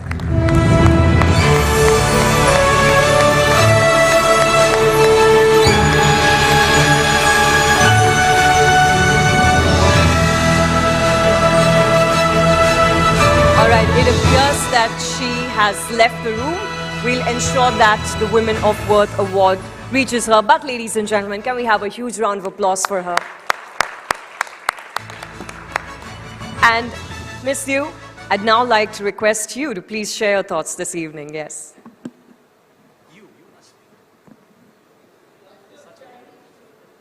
I don't know what to say, but good evening, everybody. It's a privilege to standing here to give the award. I am not very educated like all the people over here that speaking very good English. तो मैं हिंदी बोलूं? जी बिल्कुल. When I'm young, जब मैं छोटा था, उस वक्त मैं एकदम इंग्लिश नहीं बोलने आता था. और मैं पहले से शुरू से मैं हिंदी बोलता है. और हिंदी भी पढ़ा देखा नहीं है. इसी जैसे ही सीखा है वैसे ही हम बोल रहा था. But after मैं जब थोड़ा बड़ा हो गया था तो वो हम इंग्लिश स्कूल में गया है और एक कुछ इंग्लिश सीख के आया है. And now I can speak English, not so much, not very high educated. I just passed my metric. That also in a very difficult way. Very difficult way. When I'm young, only 7 years old, I was taken to Rajasthan because of the Indo-China border war. Because I'm a Chinese, even though I'm born and brought up here, I was taken to Rajasthan. I was there for 5.5 years without education. After releasing from there, I start going to English medium school for 3 years. The 3 years I really worked very hard to achieve my study. It means I finished my study within 3 years from standard 7 to 10. I have that energy to go for study and I don't have basic, but I just mug everything out from there. Whatever I can do, I'm doing that only. It's quite difficult for me. And today I'm here, I can speak English. I should also thank my parents because that time it's not possible for my parents to give me 13 rupees for 1 month's fees. I was studying in St. Joseph Convent in Shillong. So I feel so proud today that I have given award to some Northeast people here. Thank you very much. And I love you, all of you.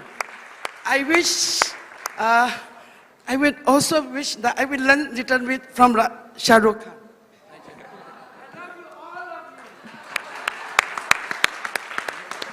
And we love you too. And ladies and gentlemen, we've been joined by our Outlook Women of Worth 2019. Please welcome her with a warm round of applause. Can we please have the award on the platform?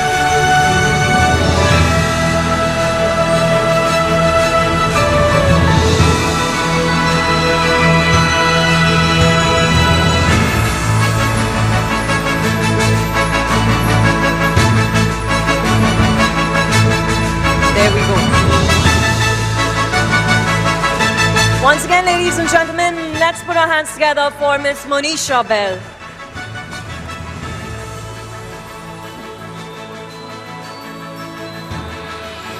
Just a minute, because dinner is, I think, served. Everybody's hungry. I only want to say Northeast is very far away, and I think Payal is one person who's been to Mizoram. I would request Outlook, I would request the corporates, and I would request the achievers, Payal, Malabika, etc., to get into northeastnetwork.org and see what kind of work we do, and maybe we can all collaborate for a better future for the women of Northeast. Thank you. Noted, ma'am. Thank you very much, and many congratulations to you. And thank you very much, Ms. Lee. Thank you. Mr. Roy and Mr. Bansal, thank you very much for doing the honors as well. Ladies and gentlemen, can we have a huge round of applause? Outlook Business Women of Worth 2019. And this is where we've reached the grand finale of this evening, as it gives me great pleasure in welcoming Outlook Business WoW Celebrity of the Evening. She started her career with her first film, Shwet Pathorer Thala, that was directed by Mr. Prabhat Roy, an eminent director of Tollywood, after which there was absolutely no looking back. She has been the reigning queen of Tollywood film industry with more than 100 films, including parallel cinema, and has worked with directors Prabhat Roy, Swapan Saha, Harana Chakraborty, Sujit Guha, Chiranjeev Chakraborty, Agnidev Chatterjee, Shiva Prasad Mukherjee, and many, many others. Ladies and gentlemen, let's welcome on stage National Award winner and leading Bengali actress Rituparna Sengupta.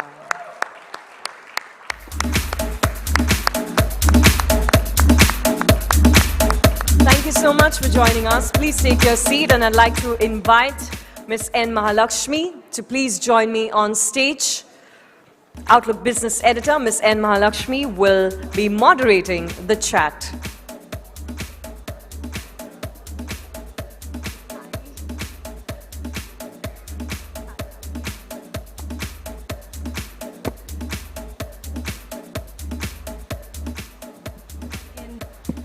Beautiful evening so far, and even more beautiful to be sitting next to you.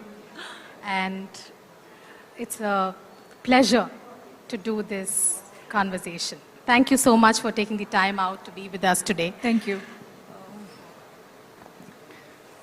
So yeah, okay. You want to start off? Yeah.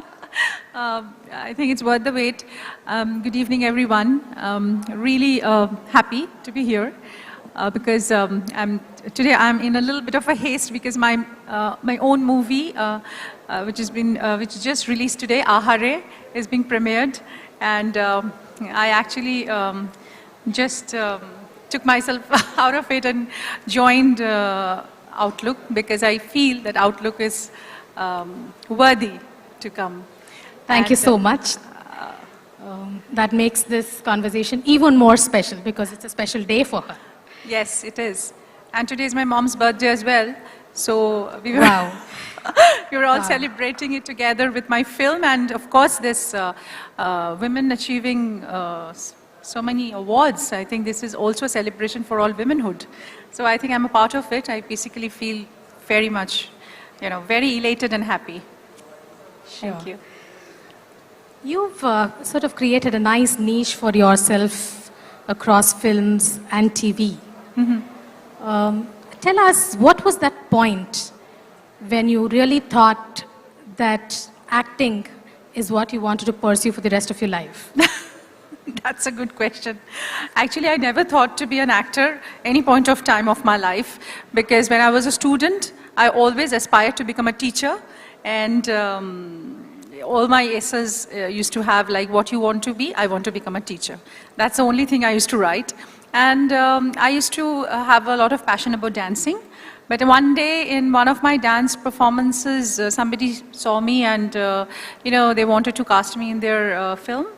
And that's how the offer came. And then I was of course, this was when you were... That was in mid-90s. And my parents and my home was completely like very rigid and nothing to do with films. My father was in pharmaceuticals and my mom was a housewife, so absolutely nothing to do with films. So very conservative people, and they wanted me to become some IAS, IPS, some examinations to be given, but but whatever it is, that was quite a fun thing I did. And I just said, okay, fine, let me try and let me do something out of fun. But then, that turned out to be one of the turning points of my life, and that movie became a huge hit, which is called Shwet Pathorer Thala. Just she mentioned about the film, and that won the national award actually that particular year. And the movie, I actually shared my screen space with Aparna Sen, a veteran like her. And that's how my journey started, and it was just a teenager girl who was like bubbling with energy. I came in the movies. And after that, there was no looking back, and I was like, filled with offers. But my father used to often turn them down, and whenever a producer's phone call used to come, my father, no, my daughter is having an exam. She's not anymore interested in movies. So he used to snap the phone. I said, then after that, as destiny would have it, something triggered in me, and I was gaining And some what sort would, of what would love. be your reaction to your dad when he did that to you? I said, I was like, why are you doing this? No, you have to study now. After that, you think about, after your exams, after your results, you think about it. I said, okay, fine. Then I pursued my studies as well. I was a student from Lady Bourbon College, and then I went to the university. So after that, but I don't know, maybe this was my destiny, and films started happening to me. Directors started contacting me. Something happened, and then within a few years, I was noticed, and then in one or two of my films become big blockbuster, and then I started a certain amount of interest I also started having in it, and then the rest is history. so what did you love about it the most? Was it the acting? Was it the first brush with stardom? What was it? Was it the attention and early success? No, I won't say attention, early success, not that. Something triggered in me, some instinct, that told me that maybe this is what you are made for. You're like cut out for this, and you have to pursue your dream. You have to be hardworking in achieving what you want. Certain, I don't know, some push, some kick started, getting in me, and then I said, okay, fine, let me actually give it a thought. Let me actually give it a serious thought that maybe I can achieve and I can be there. But I have never been tutored, or I've never been to a school, acting school. It's all about my instinct. It's about very, I'm a very instinctive actress, and I always said that I didn't go through any regime or any sort of classes. So it all happened very naturally to me. So that natural instinct actually pursued me to move on. And today, I have been doing a lot of films from different categories, like be it parallel cinema, be it middle road cinema, be it commercial. I've tried to, walk in and Do walk all out kinds. of those roles, and few roles are of course memorable within people's Roles mind. that are really closest to your heart. Well, I did one film in my initial stage of my life, which was called Shoshurwari Jindabad. That's a very big commercial hit. And then I did Paromitar Ekdin, which was directed by none other than Aparna Sen again. And that was one very beautiful journey of a woman with her mother-in-law, and how she actually took over, the emotions of a family. It's a very beautiful subject. And then I did Dohon with Rituparno Ghosh, and which actually got me the national award, and I'm very proud of it. And many, Muktodhara, Prakton recently had a huge reckoning. And recently I did Drishtikon, which is again a beautiful film. Then Raj Kahini. So many films are very close to my heart. Actually, whatever I do is close to my heart. I actually put a lot of my energy and my effort, but everything doesn't pay off. But then, of course, something has happened very beautifully in my career, and I don't have any regrets. Sure. This is one of the most beautiful things about you, that you've seen a lot of success. You've got critical acclaim as well as commercial success. That's a really hard combination to crack. So what went behind your film choices really? Well, of course, subject. If I am not emotionally connected to a film, I don't do it. If I don't feel that inside me. But is that something you can really decide upfront? I do actually, because whenever I'm narrated a certain subject, I actually try to feel the whole the underlying thought in it. And if it actually gives me that high, that yes, of course, I will portray something very different, something very interesting, something very interesting will be conveyed to my audience, then only I pick up that subject. Because I am not really happy with just a film, just a story, just a character, nothing like that. It has to be something special which will trigger some kind of emotional value to the people. Sure. Again, one of the unusual things about you is pretty much at the peak of your career, you chose to get married, go down that path. I mean, how did you take that call? And thereafter, how did you really prioritize and balance career with personal life? That's a loaded question. That is my secret. Well, I think it's a difficult journey, of course. I mustn't say that this is very easy. This is not a cakewalk. It's something which actually have to be very well exercised and very well devised in your life. Otherwise, you can't do it. Maybe you have to have a little bit of discipline. Maybe you have to have a lot of balance in it. And sensitivity, of course, because the way we are actually made, we are very emotional, sometimes very berserk, sometimes not controlled, but our families are much more controlled, conservative. They need to, you have to hold it like a very matured person.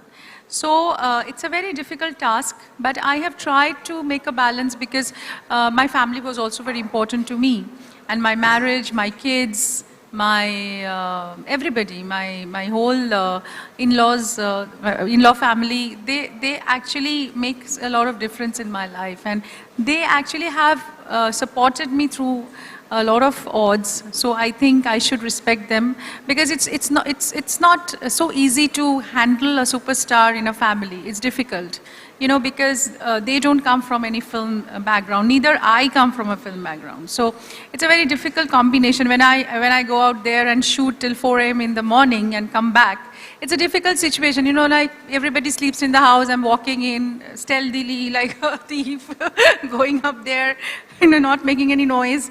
So they have to adjust to that kind of a life, which is very difficult. My husband's only complaint is about time, because he said that you don't spend enough time with me. You don't.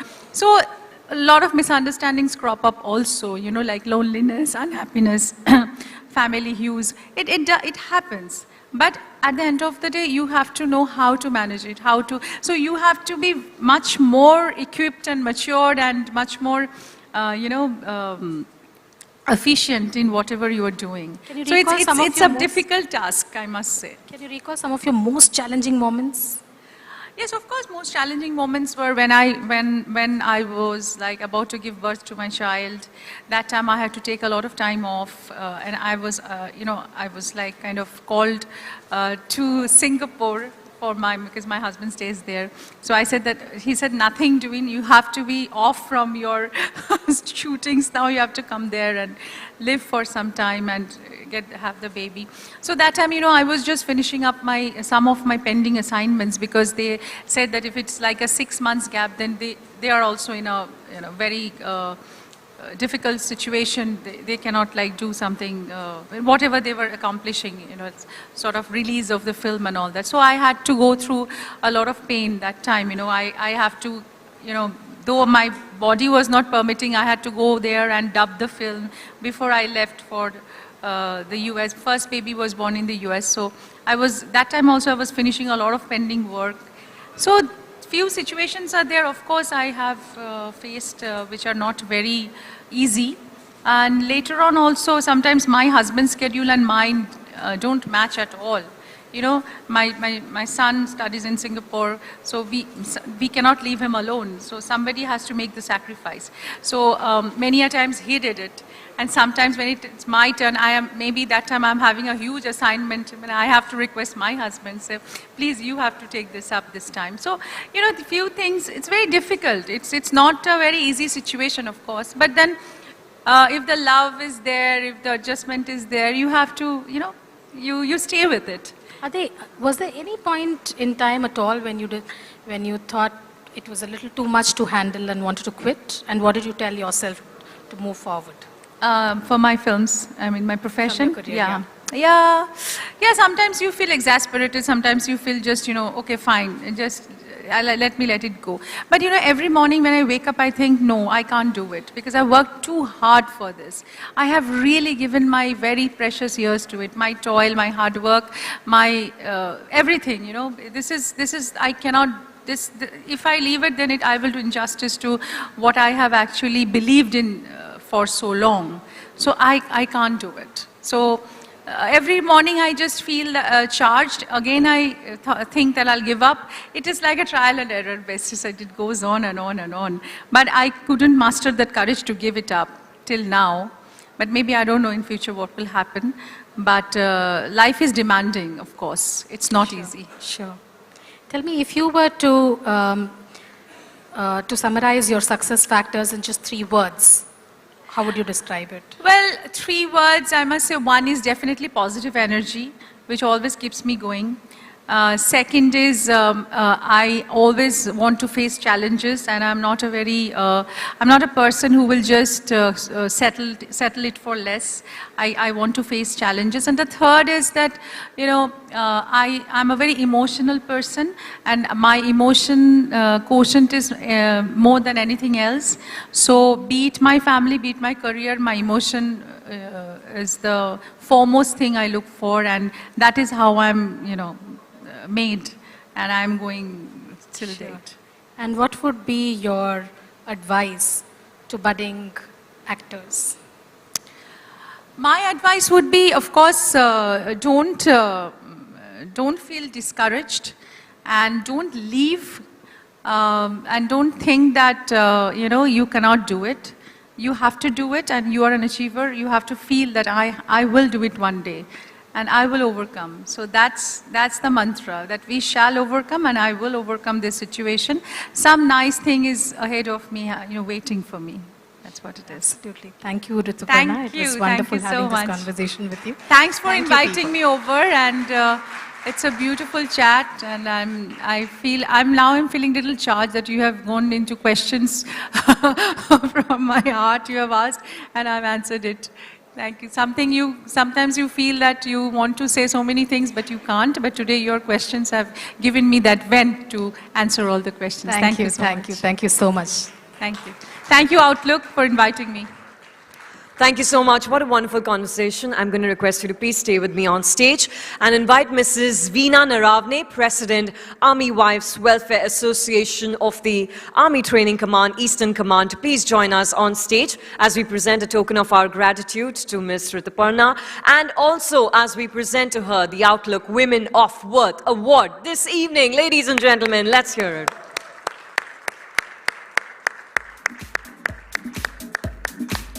Also like to request Mr. Indraneel Roy to please join us on stage to do the honors.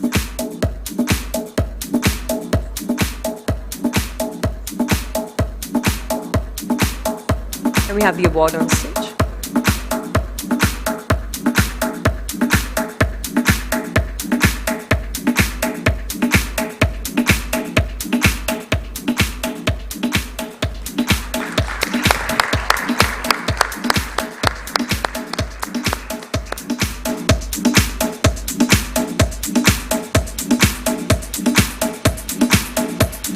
Let's hear it for once again. Thank you so much, Rituparna. Thank you very much for having this fantastic conversation with us this evening. Thank you very much to Ms. N. Mahalakshmi. Thank you, Ms. Narayan. Thank you. Thanks a lot. Thank you, Mr. Roy.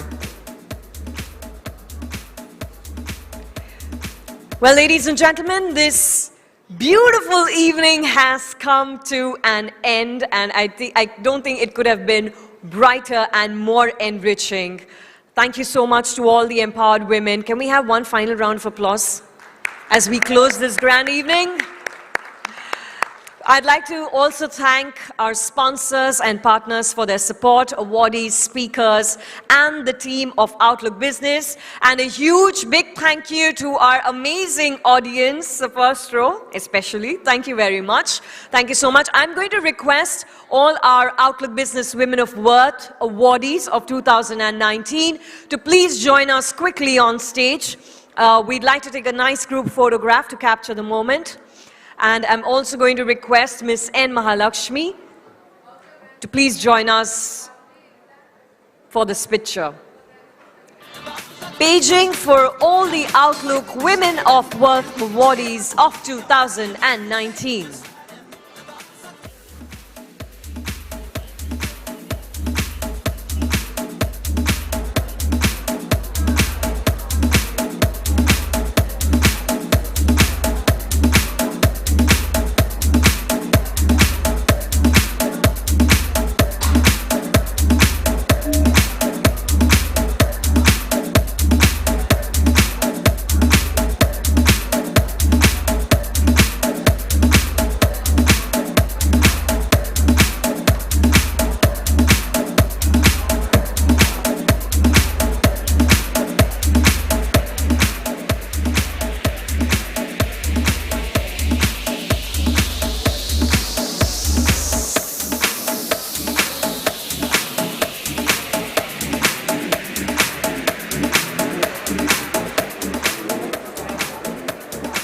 I'm going to request Miss N. Mahalakshmi to please join me because I have been told that one of our awardees, Miss Meghna, founder and director of Maker's Loft, has joined us. Meghna, we really missed you during the show, but thank you so much for being here, and we'd really like to present the award to you. Please give us one quick moment as we get the award on stage.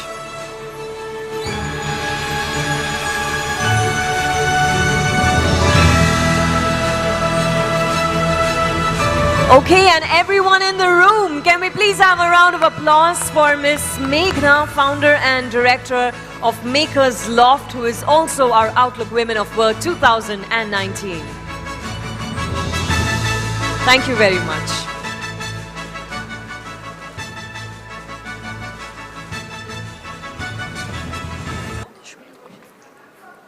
Thank you so much to Outlook Business Women of Worth. This is great. And there's so many wonderful women there. I'm so glad that you put it together. It's a great platform. Thank you so much for encouraging women. Thank you, and many, many congratulations.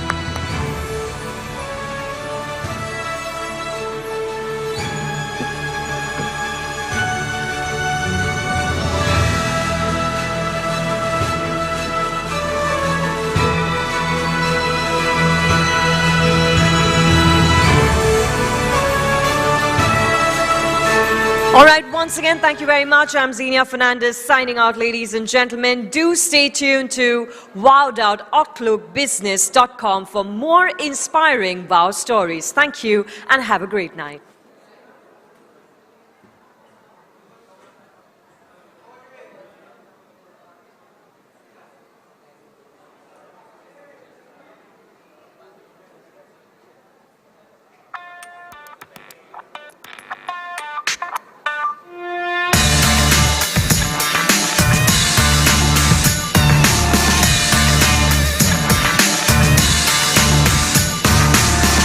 Can we have the stage lights, please, for a quick photograph? Can we have lights, please? Thank you. We need lights.